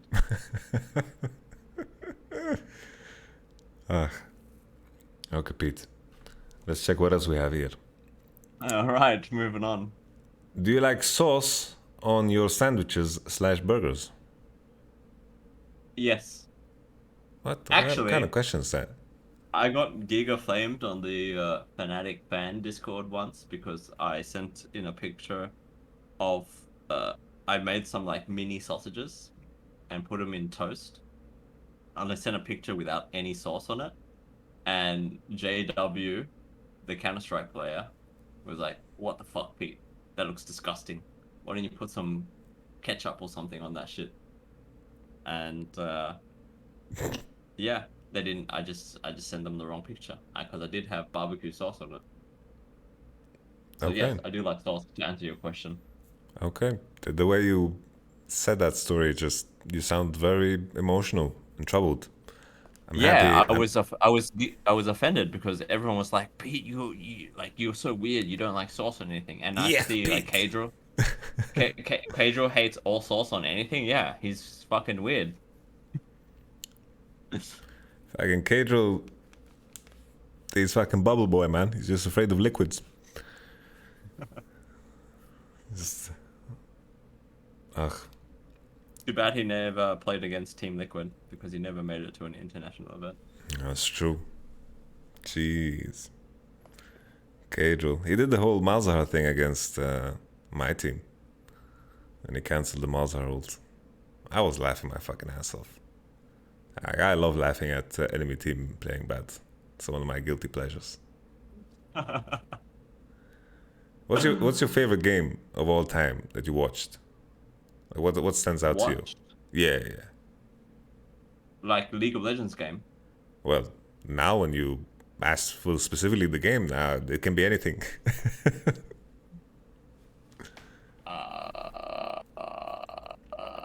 Holy shit! Has to be the backdoor against G2, where Healy was playing Rakan, I think. Reckless was playing Lucian. Yeah. And it was like the game of the century. It was like one of the first times. The Nemesis was playing Lucian, right? And he killed LeBlanc in the top bush. I remember. Oh yes. No, that was like the finals or something. Oh. Or was it? I thought they like. No, this was just a regular season game. Yeah, I remember the one when they dash over the wall. Yeah. Yeah, they dashed over the base wall. Oh yeah. And it was like it was so insane to watch, and backstage it was incredible, like the vibes. That was the semi-final. Yeah, the one I'm talking about was regular split. It was just a normal regular split game, but it was really hype because it was like the first time Fnatic and G2 were playing against each other with caps on G2. So it was like bad blood and everything. I remember this one. That one was a fucking crazy one. The video we made for this was actually insane as well. But yeah. That was probably the most hype game I've ever watched. But there's so many moments in my time at Fnatic that I can recall very, very clearly in my head. Like the best of fives in summer playoffs this year was like the one against G2, where you started crying backstage, and I was like trying to hold the camera, but I just wanted to hug everyone. It was. Was that before or after the GoPro? That made me get the GoPro in my head, because I was like, what would happen if I just dropped the camera because my emotions were too strong, and I was just hugging everyone and just like missed capturing the moment for all the fans. So that's when I thought of PW. Genius. They need to get the camera vest I was talking about. The camera vest, just like cameras for nipples. Yes. How are you so hot? May I personally thank your parents? Wow. Look at that, Pete. This? What the fuck, guys? Eagles. Oh, okay. This is a troll question. I know Eagles. She's a friend of mine. She's just trolling. I don't have to answer this. Okay, then we go next one. Sloth Kai asks, why is Pete so good looking? I know that guy. You know him too? No, I don't. Then answer. What do you do? What's your shampoo routine? What do you smear on your face before going to bed? I don't smear anything on my face before bed. Nothing. No night cream. No, and I'm not allowed. I don't know if I can tell you everyone this, but I don't know if this is still in the works. Actually, I probably shouldn't say. Yeah, probably not. No, like if you're not sure, it's a no. Yeah, but anyways, we were gonna partner with like a beauty product. Oh really? So I was like waiting to get free face creams and anti-aging shit and shampoos and conditioners, but it never happened. It was one of those things that just fell through. I see. But I don't really do much. No, I wash my hair with like special shampoo because of my blonde hair. Like you need to, when you bleach your hair, it damages it. So you gotta like use special shampoo to repair it. But other than that, I brush my teeth twice a day. Boom. Floss? No. Of course, floss. You always have to floss, guys. Yeah. I like floss. I think flossing is therapeutic. I enjoy it too now. I used to hate it. When wisdom teeth are fucking impossible. Because that's like how am I supposed to get in there, you know? Wait, do you still have yours? Yeah. Oh, bro. They took mine out ages ago. They're not so useful because they're like half covered by my, what's it called? My gums. So when I brush, I need to like get under. It's like, it's not so pleasant. Yeah. You don't have your wisdom teeth? No, they took all of mine out because there was something wrong with them. They were impacting on my regular teeth. and Totally. like pushing all my teeth together. It's a very common issue. They were just arguing with each other. I'm curious why that's such a common occurrence. Like our body has wisdom teeth, but a lot of people are removing their wisdom teeth. Like what went wrong there, you know? It's like a bug, no? It's like a Yeah, it's Viego like bug. a bug in genetics. It's evolution because we don't need those teeth anymore because we're not eating as much raw meat. That's what I've read, anyways. I did a lot of research. Okay. When I was getting my wisdom teeth out, and we did, like our ancestors, hundreds or thousands of years ago, ate a lot more like meat, raw meat, or like not cooked meat. Okay. And you needed those extra teeth to chew and break that meat down. And now that we cook our meat and we're eating less meat, actually, we don't need those teeth anymore. And so over the hundreds of years, we're kind of losing the need for them, and our jaws are actually getting smaller because of that. Okay. And that's why a lot of people have wisdom teeth issues. To this guy in the chat. Or maybe there's just less wisdom in the world. It could be that too, you know. I could be doing a Niski and just making up facts for no reason. Oh shit. Yeah.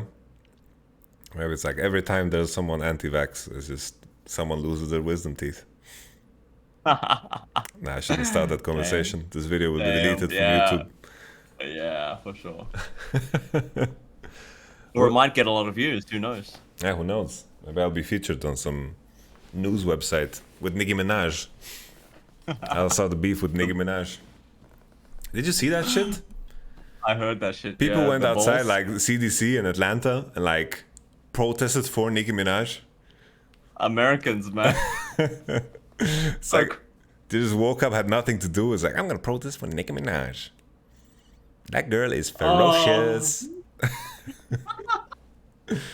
Man, you do a really good impersonation of I don't know, of that. Of a Nicki Minaj fan? Yeah, I guess. No, did you see her tweet too? It's like, I have a Yeah, of cousin, course. his testicles, Had swollen balls. were swollen balls. I couldn't fucking believe it. Bro. Jesus Christ. It's like this guy had some STD and he blamed it on the vax because the man was married. He probably cheated or something. Yeah. Aye. The cousin of Nicki Minaj's, the friend of Nicki Minaj's cousin or some shit. It's like some, yeah. You just called her Mickey Minaj. I'm sorry, Nicki Minaj. I'm tipsy. All good, all good. Pete, what is your favorite meme of all time? Do you have a favorite meme? I mean, is Keck W meme because I just love this guy. I guess it's a meme, yeah. Now, when I heard that he died, I was very sad. Yeah. But, I remember watching the original video and all of the subtitled versions. Yeah, yeah. And there was one about Nemesis or something, and it was just like the funniest shit ever. What's the one where like Nemesis versus Doinby? Yeah, that one. It was so good. It was pretty damn good. Now that was the meta for a while, right? It's like random foreign language, and then like that guy dancing in the disco, where he like talks to some interviewer, and then he just starts dancing. Oh yeah, the Russian guy, right? Yeah. It's like, we are finally nerfing Viego, and it's like just start dancing. I don't know why I'm dancing for the camera. I want to do. I always talk with my hands, and Pete can't see me. I see you on the stream now. But another really funny one, I guess not funny, was the Hitler one, the Downfall, the movie. Oh yeah, that's also a classic. Speaking German.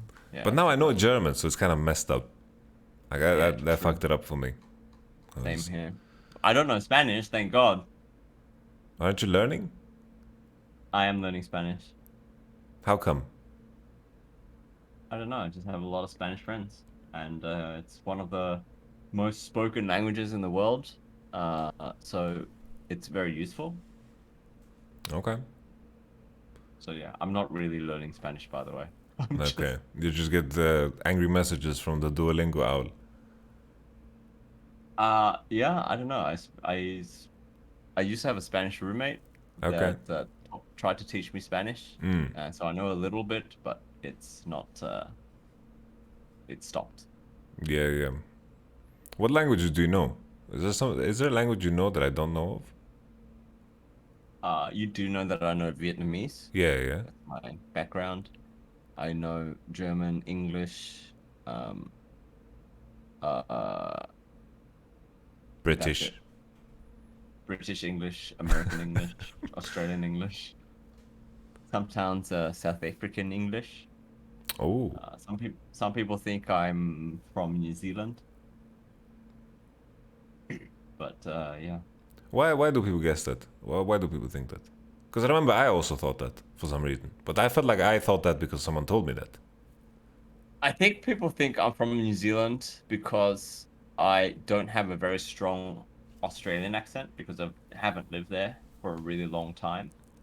And maybe people think that a New Zealand accent is just a washed down Australian accent. I don't know. Okay.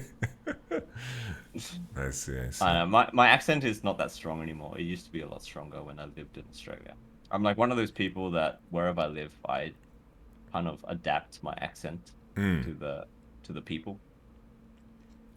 I'm the opposite, man. I haven't adapted to anyone. Like, my accent is so fucking ambiguous. There's just fucking no one knows what's going on here. Yeah.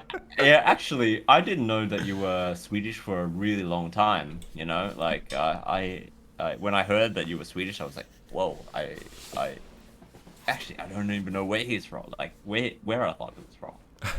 So yeah, really ambiguous.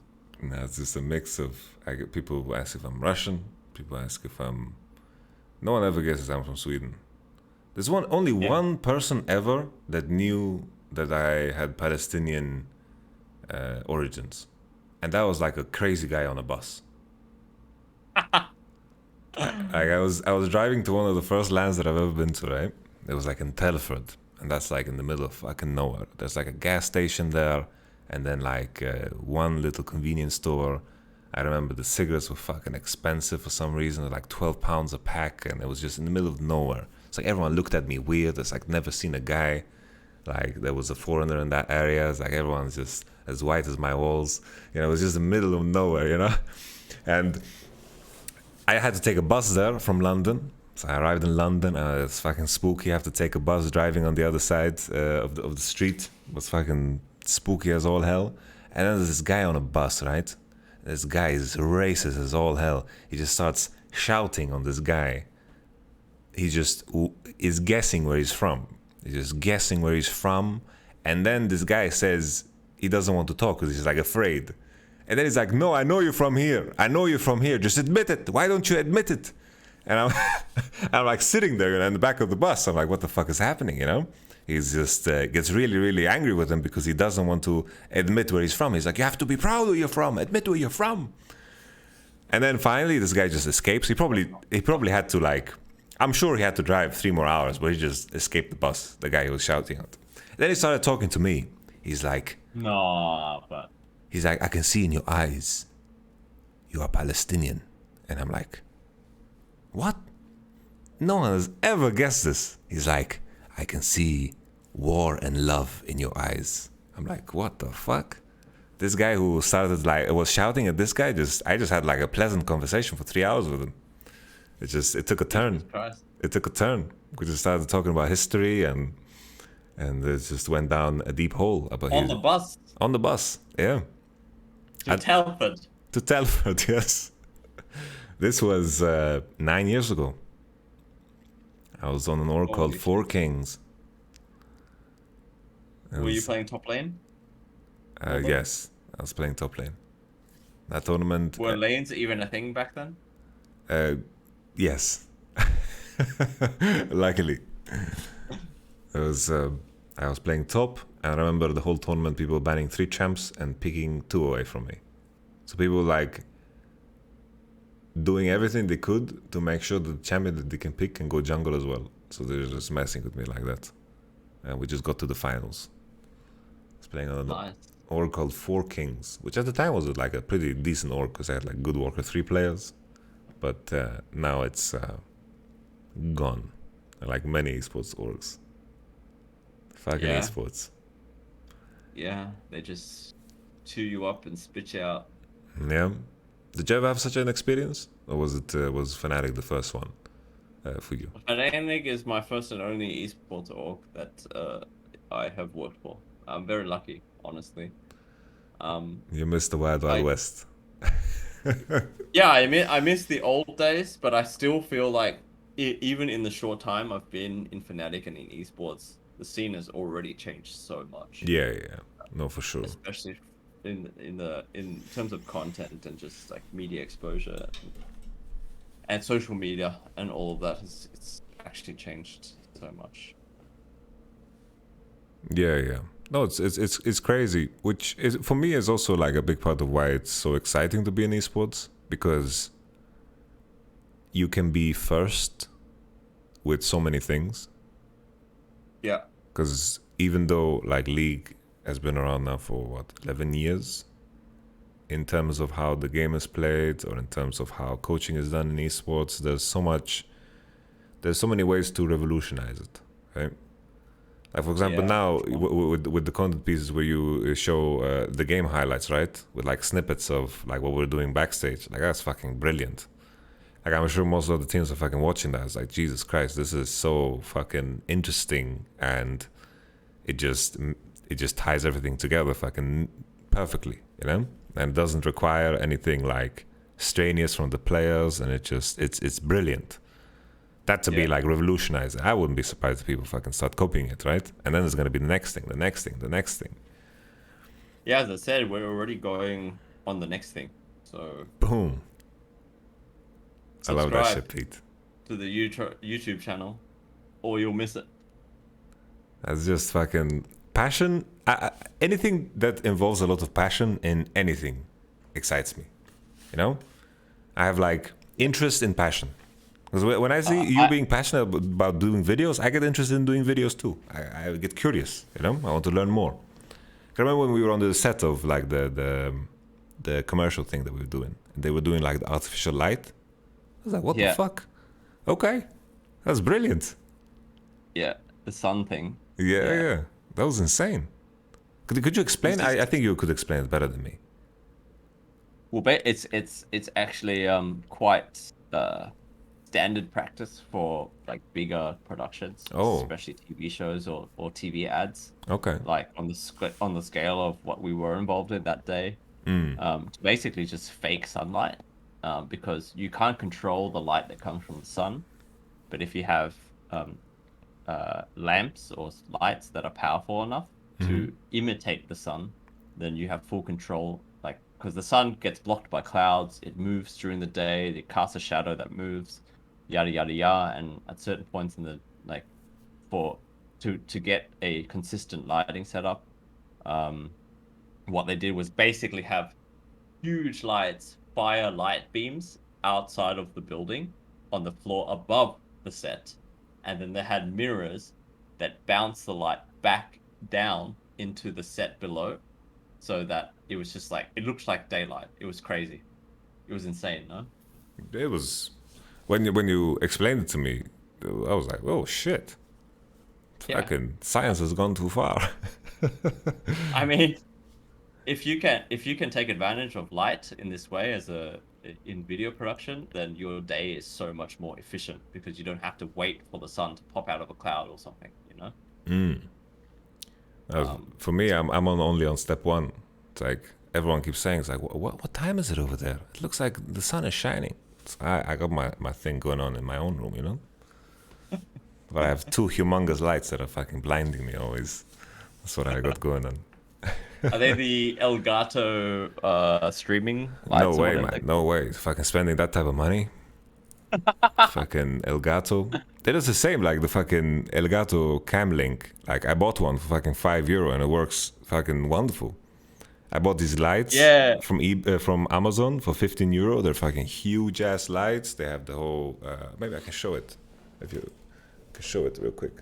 This is one of the lights. You can take a look at the Tiny stream. bit of delay, so I'm gonna have to, yeah. So I have 2 of those. I paid like €25 for 2. Damn. It does look like daytime in Yeah. your set. Oh, they even have soft boxes, which is very important. I mean, those soft boxes are scuffed, like really thin. Yeah, I'm blinding, man. I'm probably getting a tan too, man. You could, I mean, if you wanted to do some, you know, like home DIY modifications to it, you could just get like a Toilet paper? pillowcase or a bed Pillowcase. sheet. Okay. Or baking paper. You know, baking paper, like white baking Yeah, paper. You can tape that over the light and it'll soften it a lot more. So it's not blinding you, but it gives you like a much softer glow. Okay. I'll keep it in mind. I'll swing by River and get some baking paper. Yeah, it's a life hack. Okay. Have you ever taken what are your biggest sources of inspiration? Like for me, I took a lot of ideas from traditional sports, right? Because I did like in esports, there was nothing when I started. Because in my mind, it's just the management of people, and you're in the business of producing content, right? So, was there anything that was like a big source of inspiration for you? Actually, like my predecessors at Fnatic did a really great job starting the whole documentary scene. They were also front runners in terms of making esports documentaries. So with the Life of Legends series, I don't know if you remember this, back in 2014-15. Yeah. Like they covered the 18-0 split Yes. and everything. But the problem I had with these was that they always came out way too late. Okay. And so when I came in, what I changed was making them faster, so that they were more relevant. So this is why Legends in Action is so strenuous, because let's say you're at Worlds, you play week 1 games,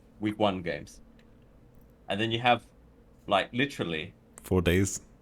4 days to cut the episode from week 1 before week 2's game starts, because no one wants to watch week 1's games or what happened during week 1's games after week 2's matches.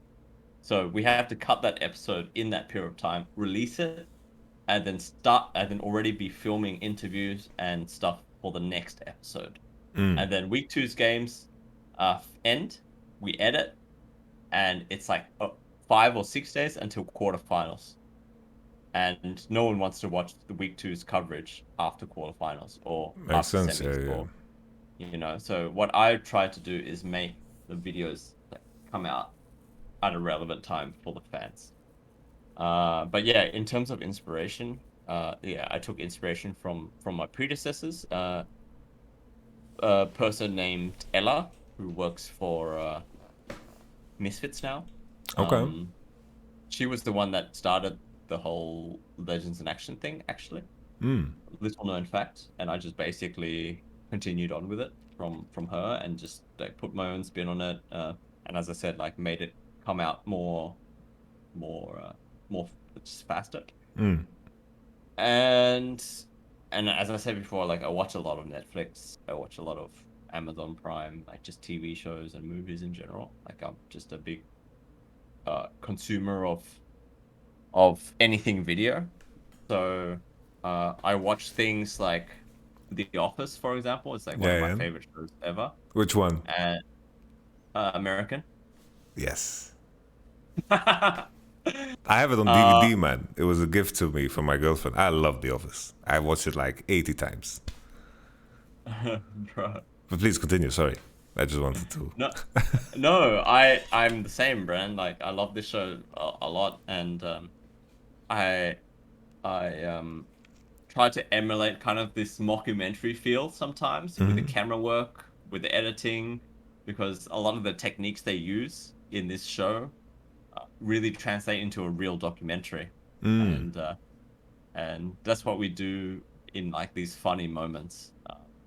Is try to emulate this look and feel and make you feel like a part of the office, Yeah, You know yeah. how the office just made you feel like you were in there with them, and you know, like these characters kind of became your family. Yeah, yeah. This is what I try to do with Fnatic, right? Like Okay. I try to show you guys to our audience and get them into the Fnatic office with you guys, so that they can experience the same things that you do. Okay, okay. No, this is exactly what I was curious about. Yeah. Just because everything has a weird way of having like crossover, right? It's like there's a weird way of how you can use things from anything to whatever you're doing. At least I've found that. I was so surprised. Like when I was in Vitality, we were working with a French handball world champion, and I never gave a shit about handball ever in my life.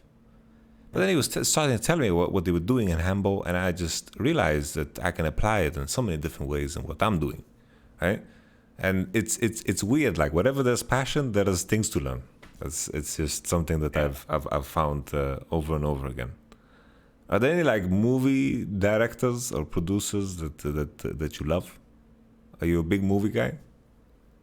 I am, but not as much as like TV, Okay. but I like things like Christopher Nolan movies, very mainstream, you Mhm. know. But just like mind benders like this, I'm just a sucker for. Mm. I'm just trying to think of like stuff that I really like to watch. Like Guy Ritchie.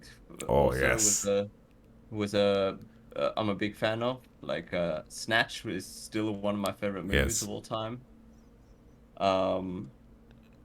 Yeah, just that kind of stuff. Did you see The Gentleman, the most recent Guy Ritchie movie? I have not actually. I really Bro, want to. you know my tracksuit that got banned from the LEC is Yeah. is the tracksuit that was worn in The Gentleman. Okay. Because I feel like this tracksuit was also worn by Colin Farrell yes. in Snatch. Oh really? Colin Farrell was in Snatch? Wait, no, no, he was in a movie called the octopus, or what was it called? The crab. The Crab. The crab is a can't really fucked up. It's movie, with Blabber, right? Nah, but I swear he was wearing the same tracksuit. Someone just wrote The Lobster in all caps. The lobster, the lobster.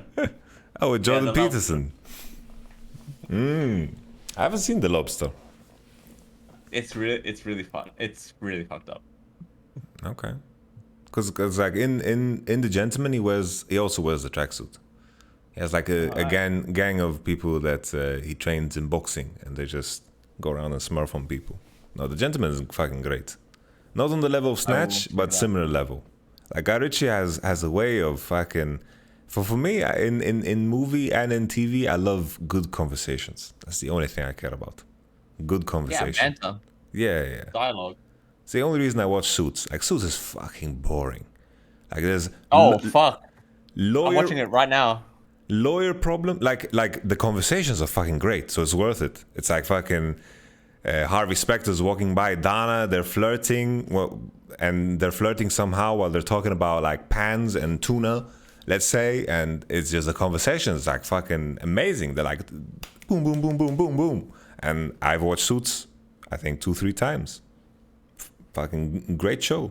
But the storylines are terrible. But the story, they're so predictable. Yeah, it's like lawyer problem. Wow, we solved it. Turned out they knew our solution and were a step ahead of us. Oh shit. We're in the last minute. Damn it, we need to solve our lawyer problem. And then Mike Ross comes in there. It's like, I found this little legal jibber jabber here at the bottom of the page. We can make a solution. And then you have the cool music in the end. They walk in the office, they're drinking their scotch, you know. It's like, yeah, he fucking did it again.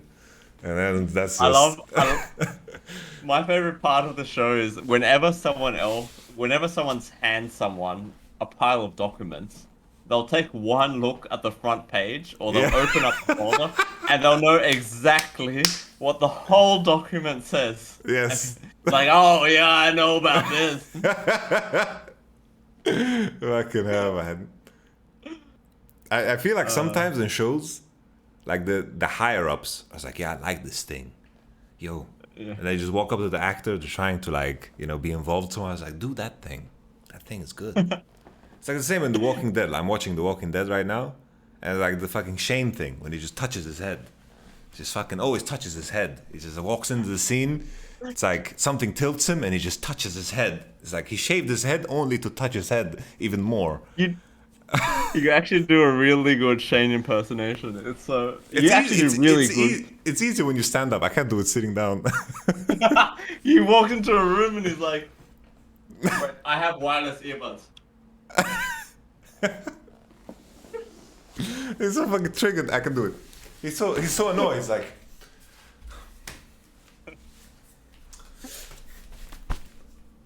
oh Jesus! Every fucking time. And I imagine like the higher up, you know, the guy who's like fielding the money, and he just has his position for whatever reason. And he just comes in. He just shows up to work one day. He's like, "Yo, Shane, do that head touching thing." Yeah. And then they watch it, you know. It's like, this is my contribution. I made the show. It's not the people that work on the ground. I made the show. Yeah. Oh man. What's other TV that you watch? What's other TV I like to watch? I watch a lot of trash, man. Tell me about like it. when I watch TV, it's more to switch off the mind after a long day. So I'm not even ashamed to admit that I watch things like on Netflix, like Too Hot to Handle. It's just so stupid.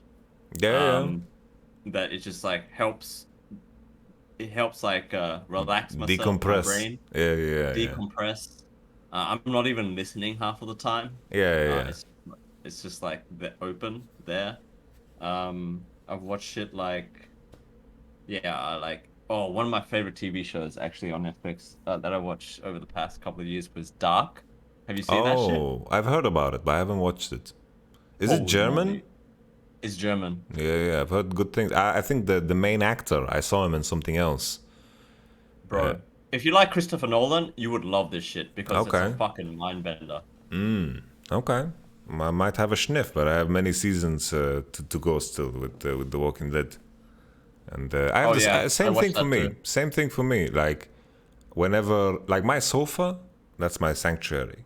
Like, that's the only place where I feel I can relax.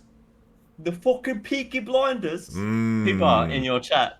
Just I mean, I can't wait for the new season of Peaky Blinders. Bro, that show too, man. Tommy, I need my cocaine, Tommy. Courtesy of the Peaky fucking Blinders. Every time he just wants his cocaine. Fucking Arthur, where is he? Fucking, he's did it cocaine, Tommy. Every fucking time, man. It was so good, actually. That fucking show went off the rails, man. Well, I love that show too, man. I fucking love that show. Me too. Oh, God. Tommy, fucking cocaine, Tommy. I need cocaine.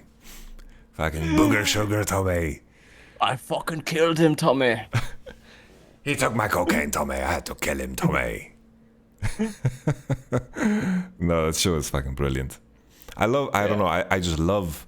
I love good conversation, which that show fucking has, but I also love like criminal shows. Because it gets to play out a fantasy that I know for sure I will never live through. Because everything else in life... Wait, it's your fantasy to be a criminal? No, not in that sense. It's like, imagine, I have this weird ego in my head that tells me that if I wanted to, I could do anything. So basically, there's like a little thing in my head saying, if I wanted to become a football player, I could start practicing today and make it. Which probably is completely untrue. But my ego tells me that I can do anything. But there's a line, right? And the criminal world, no. That's like, no way, right?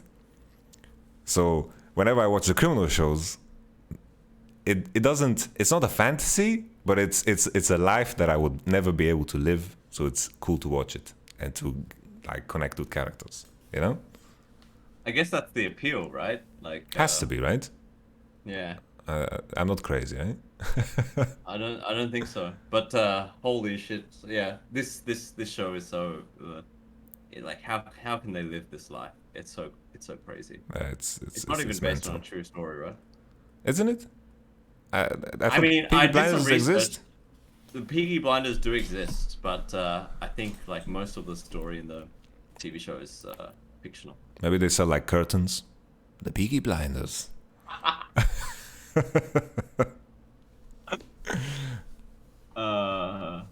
Yeah. Bro, I was. Chad is coming back with a bunch of other shows as well. Fuck, I'm gonna put like a switchblade in my Fnatic cap after the draft. No, I'm not gonna do that because you know that's why they don't let me wear a hat on stage actually, because I have fucking razor blades. Razor. Yeah, all these shows that people are suggesting I've actually watched, except Dark Gently. I watched The Blacklist. I don't know that. Blacklist is pretty decent. It's also like a cookie cutter show. The Wire is fucking insane. Have you watched The Wire? The Wire's good. The Wire's good, yeah. Shit, indeed. Fucking Omar passed away. It's pretty fucked up.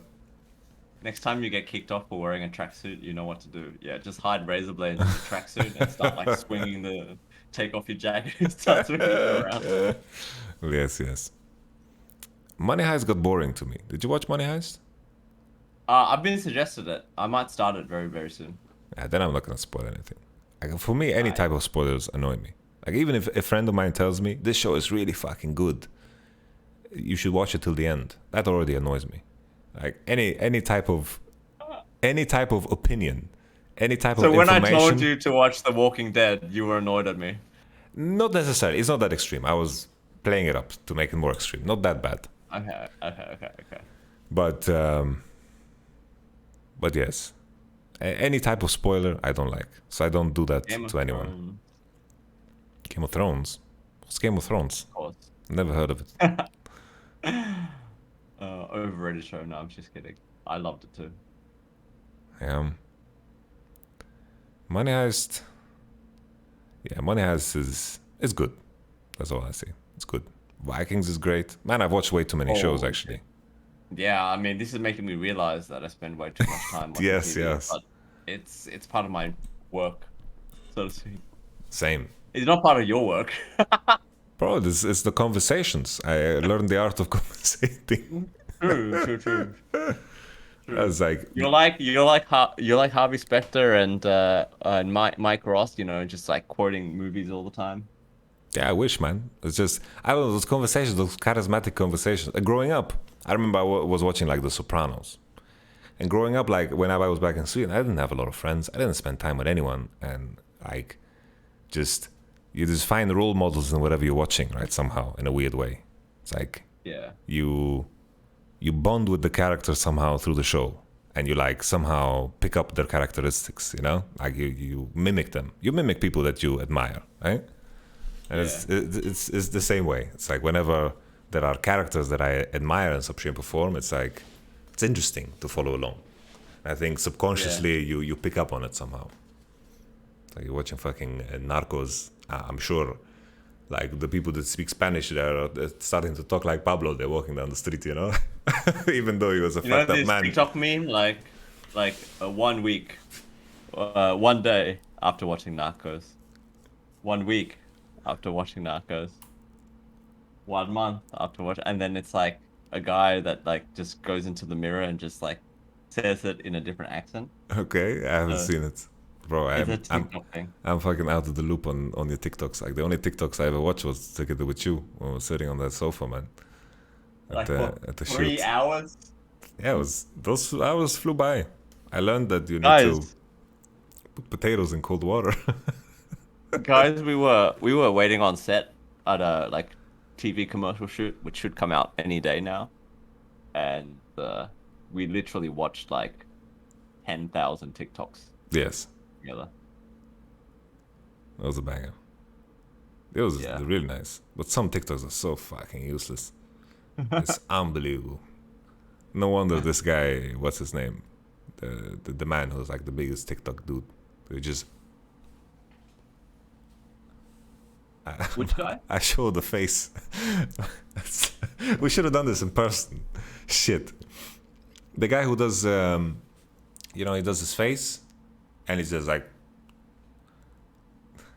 His name is Kabi. Kabi. Oh yeah, KB Lame. Yeah. KB Lame. Kabi Lame. Yeah, Kabi Lame. this guy. He knows what's up. He's doing what everyone's thinking. Gosh, he's brilliant. Yeah, he's good. He's good. Okay. He was wearing a Fnatic hoodie in one of his TikToks. That was We crazy, sent him actually. one. That was Yeah. crazy. Did he just give you his address? So you have his address. I have no idea. Like someone in London was like, "Oh, he's a giant influencer now. Let's send him a hoodie." I don't know how they found his address. But yeah, maybe he has a PO box that is open to public. I don't know. I was thinking about doing making our own PO box. By the way, Yamato. Okay. Because a lot of people ask me where they can send their gifts. It's kind of hard Do you to think do it in would be- Germany. I know it's hard to do in Yeah. Germany. It's like Yeah. I tried setting it up with like DHL, you know, like the DHL post stations, because like people can just send it and then you can just pick it up in your name, because it's like those. I couldn't figure it out. And then there's like services that also do it, but they like you have to pay a price for each like package, because they have to like they ship it, it gets shipped to them and then they ship it to you, so you like your name is hidden. But other than that, I didn't find anything too interesting. Like PO boxes are strange Thing, yeah. because in Germany it's like you need to like own the address, and it needs to be like assigned to a company, or it needs to be assigned to like a person. Some weird shit like that. I'm probably like super wrong with what I'm saying, but that's like the conclusion I reached. I mean, at it least. sounds already too complicated. To me. Yeah. Shit. Like I wanted to do some content where you guys unbox or open fan mail. No, that shit is sick. Like I got like insane gifts when I was in Korea. That was absolutely crazy. They sent me like so much candy. They sent me like a trophy. I was like, what is this trophy for? Like a trophy for being good coach in Sandbox. I was like, okay, I'll fucking take a trophy, man. Fuck it. I'm gonna put it back here. Aww, they gave me like so pictures. sweet. They gave me like pictures that like I could keep, and then they made me like a book, made me a fucking book with like nice comments from fans and like the pic like a picture that signifies the day of when we played. Like it's so well made. Like on the front page, there's a picture that someone like painted with of my two cats playing with Dragon Balls. Like it was so well made. I'm amazed.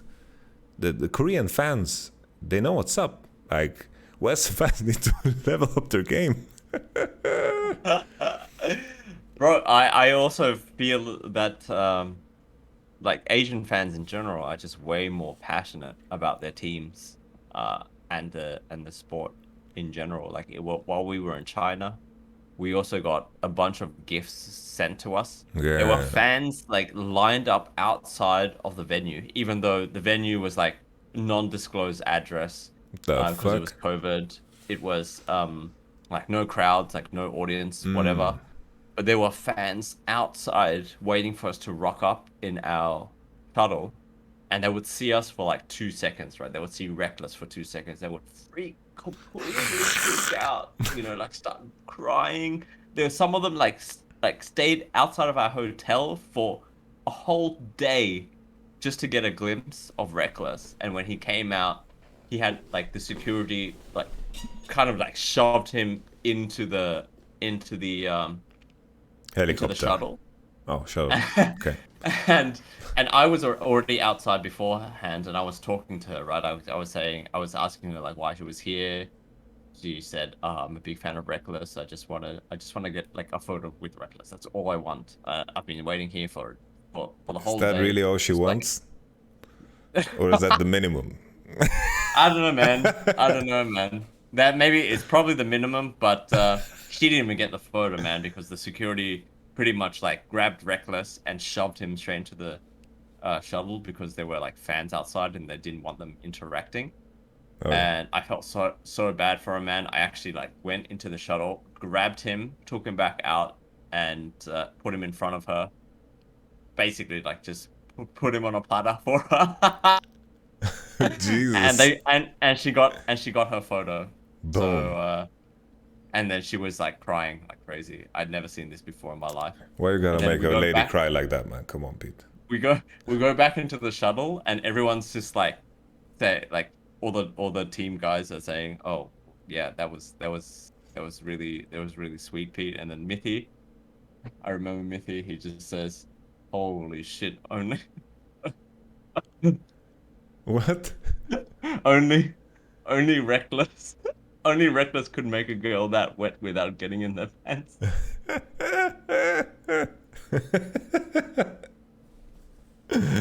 Jesus Christ. Holy moly. Yeah. What a fucking story. You just what beat the gods. You beat the gods. I just overruled them. I Yeah. just acted like a boss, even though I'm not a boss. You're a boss, Pete. You're a boss. Passion is obvious. You have a lot of it. And whatever there's passion, I will always have a lot of respect. I love your work, Pete. It's been a pleasant year getting to know you. Even like at the trip to Denmark, I'm so fucking happy we did it. That trip to Denmark was such a blessing. I feel like there was character building, there was team bonding, there was so much to take away from this trip. Yeah, no, there's it was like both. For those who don't know, both me and Pete, we went along Upset's journey to Denmark to get married to Paula, and his brother was there too, and we drove over there. We made a little road trip. We looked for some accommodation. Yeah. We broke into some random's house. So basically, well, we were just following along. I thought Upset like took care of things, right? Yeah. And he's like, "Yo, we didn't book a hotel," and then we start looking up hotels, and everything is fully booked. Everything is fully booked. We're on an island. We were calling people. We were calling hotels up. They were like, "Nah, we don't got space." Yeah, we were on an island in the middle of nowhere, and this island was really trending. Like everyone was there, and eventually we find an Airbnb that's like a castle, a motherfucking castle, and this castle is set at such an absurd price that I think the owner never expected anybody to ever rent it. You know, it's like I've also done that. I put up cards on eBay for absurd prices just to have it up there so people know I own it. But it's like no one's ever gonna buy it. And then we went there, we rented it, and we get no messages, nothing at all. We go to the house, we try to like knock, we like lift the carpet to lift some rocks, and we are trying to find the fucking key. And then there's no fucking key. And then eventually, fucking what's it called? The thing, there's like a lockbox. And I'm like, I'm just gonna try. I'm gonna do the thing that everyone's ever done, you know, start 0000 and then 0001. Okay, before this. Okay. We saw the lockbox, right? And I was like, Upset. They must have sent us the code to the lockbox so that we can get a key. Just check your emails. He checks his emails, he goes, there's nothing. I say, check again. Checks his emails again, and he finds like a 4-digit number somewhere in an email. And he yells it out to me, and I punch it into the lockbox, and it stays locked. It doesn't work. And then Yamato decides to start trying numbers, and you can continue. And I would just do this thing that every kid fucking does, right? 0000. And then 0001 is the fucking code. We get the fucking key. And we're so fucking tired. But at this point in time, I was like, okay, the 4-digit number that Upset read from the email doesn't work. We must be at the wrong address. That's what I was thinking in my head. And so when you get the key, right, you get the key out with 0001. We open the door, we go in, everything looks, you know, like a normal house, like someone's house. Yeah. And then do you remember when we go up to the bedrooms? Oh yeah.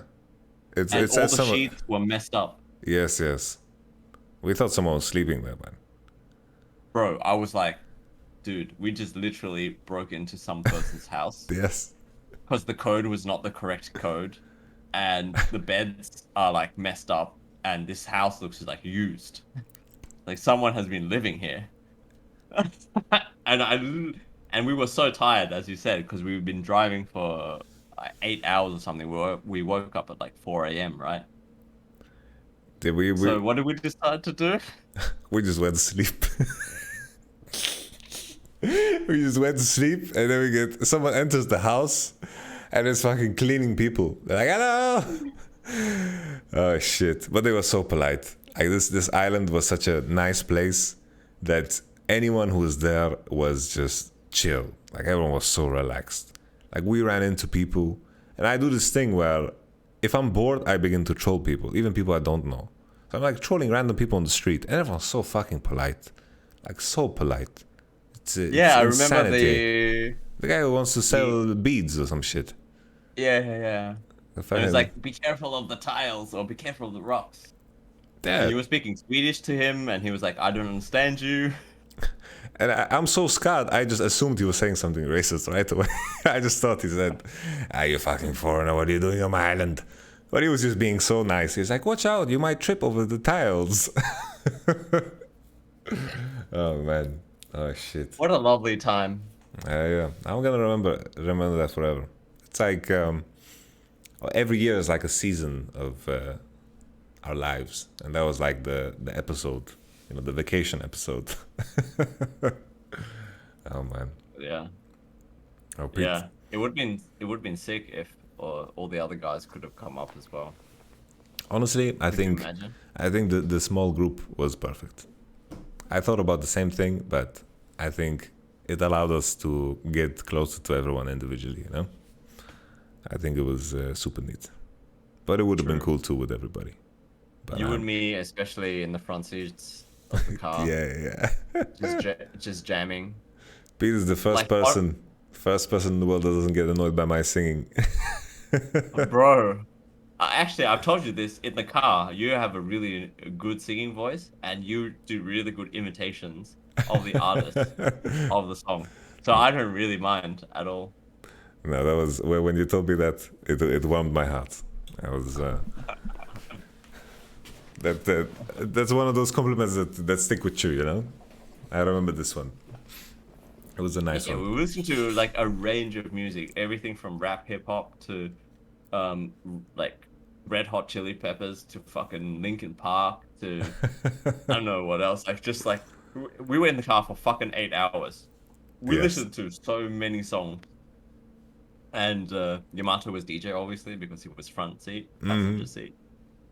And obviously he played songs that everyone liked, but he also like somehow knew all the lyrics to every song. I have endless space in my head for fucking lyrics. Yeah, it was insane. No, it was good times. No, it was like Jason Derulo. We listened to Backstreet Boys. Did we? I don't know. We didn't. I don't think we did. I think these are two classics we didn't listen to, sadly. Fucking Jason Derulo, I saw him live. What? I saw him live. I played a tournament in Saudi Arabia, and they have too much money, way too much money. Like, bro, the announcer that announces on stage was fucking Miss Egypt. It's like, what was she doing here at this random League of Legends tournament with 10 viewers in the crowd? Like, they had like a budget of like 30 million or some crazy shit. Like, the prize pool was fucking more than $1 million. That's like more than LEC, more than LCS, it's more than the LPL. It's like the prize pool was nutty. Wait, what's this story with Jason Derulo? The flight. So basically fucking Jason Derulo performs out of nowhere. He just comes out before the finals. And like I've heard just Derulo has some bangers, he has some bangers. He has a lot of bangers. I was surprised. It's a long list of bangers, like all the songs you fucking recognize, like ooh, what you say? But before every fucking song, Jason Derulo, I thought like we get it. He's on stage, there's a big fucking neon sign, Jason Derulo, in Saudi Arabia. Then between every fucking song, Jason Derulo. And then it just fucking continues. It just never fucking stops. All the way to the 20th song. Like, you know, when you get a feeling when a concert is beginning to wrap up. It's like, this one I dedicate to the ladies in the crowd. I'm Jason Derulo. And it's like, dude, we get it. This is what I'm saying, guys. He's so good at impersonations. Like, the Jason Derulo could have been from Jason Derulo himself. Bro, I heard it so many times. It's in my head. And then, bro, you know, then we're done. You know, the party's over. He leaves. He's wearing his gold chains. He pieces out. He got paid. He's done. You know. I say bye to the people, and then I'm gonna fly the next day, right? I get to the airport. There he is, motherfucking Jason Derulo, sitting right there, man, with his chains on. Shit. Fucking, he walks up, first class, but it's a shitty first class, you know? It's like, there's no difference. It's like the plane. Yeah. It's like you just get to sit in the front and you get to see everyone's sweaty face, travel face. You'd think that he'd have a private jet, no? Yeah, that's what I expected. But then, you know, when everyone was done boarding, he just stands up, he goes over to the cockpit. Like, what the fuck's happening? He knocks. No way. He knocks. They open. He enters. I thought the cockpits are fucking locked, but they knew. They're like, this is Jason Derulo. And then the captain is like, yo, we have a special little announcement. We have someone that wants to talk to you guys. And it's like, no way. Jason Derulo. No way. And I'm like, for the love of God, man, let me fucking rest. Let me fucking rest. No, this can't be real. This can't be real. Let me fucking rest. And then, you know, he walks out. He walks with a fucking, he walks with, you know, like basically the cockpit and the front row seat. There's not a lot of distance. But that walk, yeah. He needed to make it count because he needed to make everyone see him. So he took the smallest steps ever with power, you know? And then he took a seat. Boom. And then I never saw him again. Wait, where was your destination? You didn't see him at your destination? No, he just disappeared. What the fuck? He just disappeared. Was it a Jason Derulo impersonator though? Or was it actually... It was actually Jason Derulo. The real one. The real one. Holy moly. He looked clean. He looked clean. He had like his beard, his hair was like cut clean, you know, his clothes were fresh. He hangs with the hottest dudes. You know, he just had everything going on, you know. You know he's a huge TikTok. Oh, really? Yeah, don't tell me before every TikTok, Jason Derulo, what do you do when your pan is cold and you need to cook food quickly? You just put it in water. Cooking tips with Jason Derulo. What does he do? What does he do? He does dances, I guess. No. Like, yeah, his TikTok sounds like a fever dream to me. Yeah, me too, man. I'm gonna be dreaming about Jason Derulo. Yeah, I still do. Welcome. No, that shit was crazy. Fucking Jason Derulo. But he has a lot of bangers. Like, it's easy to forget them because he usually has like one that charts, just pops off in a year. But then when I had them after each other, it's like I recognize every fucking song. He's like Akon. Yeah. Where like you know the song, but you don't know the artist. Maybe. Really? That's why he says his name. That's why he says his name. All the time. Yes. But Akon disappeared. Good for him. He disappeared after the Lonely Island song. I just had sex. Maybe that was his goal. To have sex. And then this is the only reason I tried to get famous and sing. Because someone told me, like, when he was growing up, it's like, yo, how would I get a girlfriend, Dad? It's like, you need to sing. Bitches love singing. You gotta get famous and rich. It's like, okay. And then he tried all that smack that and all that jazz, and then eventually he just fucking, I just had sex. We listened to that as well, didn't we? Yeah, we listened to Lonely Island. Lonely Island is just a blessing. Fucking jizz in my pants. Fucking fantastic. Totally. We've been talking for 2.5 hours, Pete. Holy shit. I just realized it's really fucking late, man. Is this the longest Voice of Yamato ever? For sure it is. Yeah. Also the best one ever. I had a lot of fun, Pete. Aww. You're my first guest ever. First guest ever on the Voice of Yamato. I'm honored, really. Thank you, Pete. Thank you for asking me to be on. It's always a pleasure to talk to you. No, likewise, Pete. You know, I've been telling Pete for about like a month, we're gonna do this episode. We're gonna do Voice of Yamato, and I always fucking delay it for some fucking reason. And then now I'm like, I wrote him out of nowhere. It's like, yo, is 11 today? At 9 today? Good. I show up 40 minutes late. He's in the middle of nowhere. Like it looks like he's inside of my closet right now, and he just pulls up a computer, camera, has his Fnatic headset. You're gonna be back, Pete. Even on holiday, I'm repping Fnatic. Yes, yes. But I have to say, I love that how you just like pop up randomly in the Discord. Oh yeah. You're my homies now. DJ Khaled, Mr. Yoda. DJ, yeah.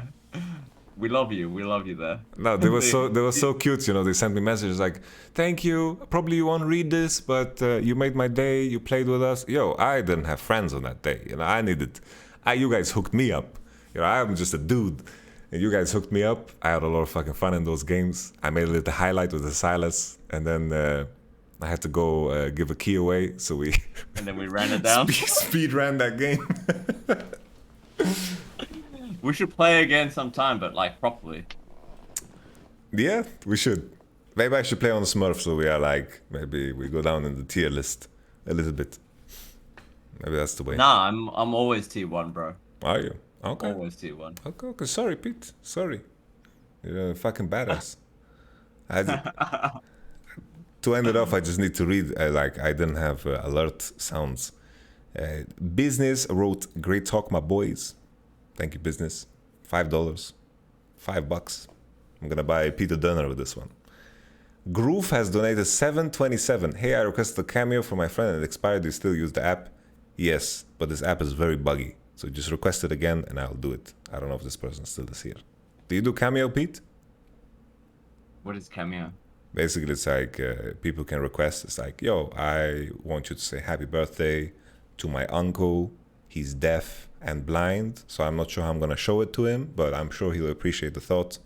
And I'm like, I guess money's money. I'll just do it. Sure. Sure? I mean, if you guys want feed pics, we've discussed this.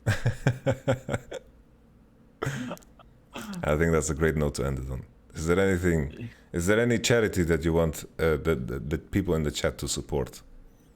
I just spring that on you like that as the ending of the show.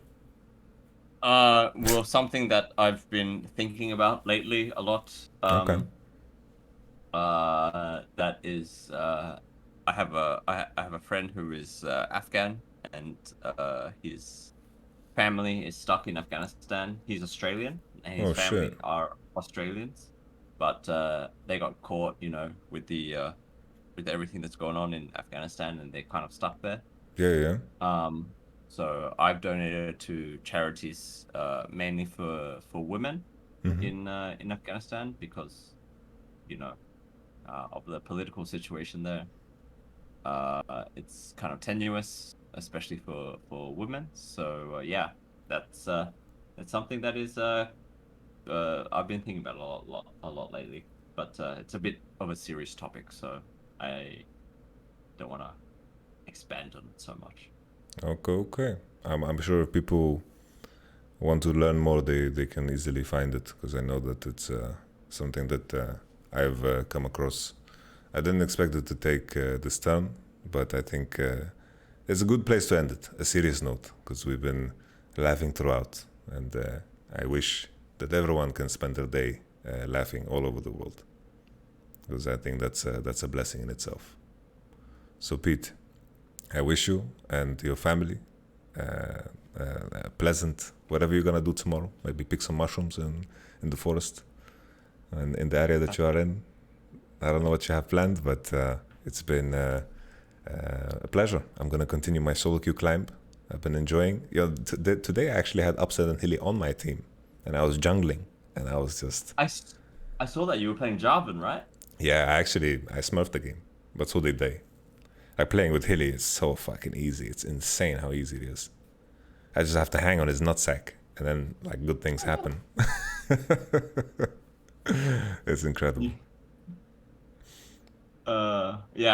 Thank you so much for having me. Thank you, chat, for all of your questions and comments. And good luck with your climb, man. Thank you very much, Pete. I see you soon, I guess, yeah? When are you back? Monday. Okay. Well, what day is it today? I'm fucking not keeping track. Oh, Saturday. Okay, see you Monday, bro.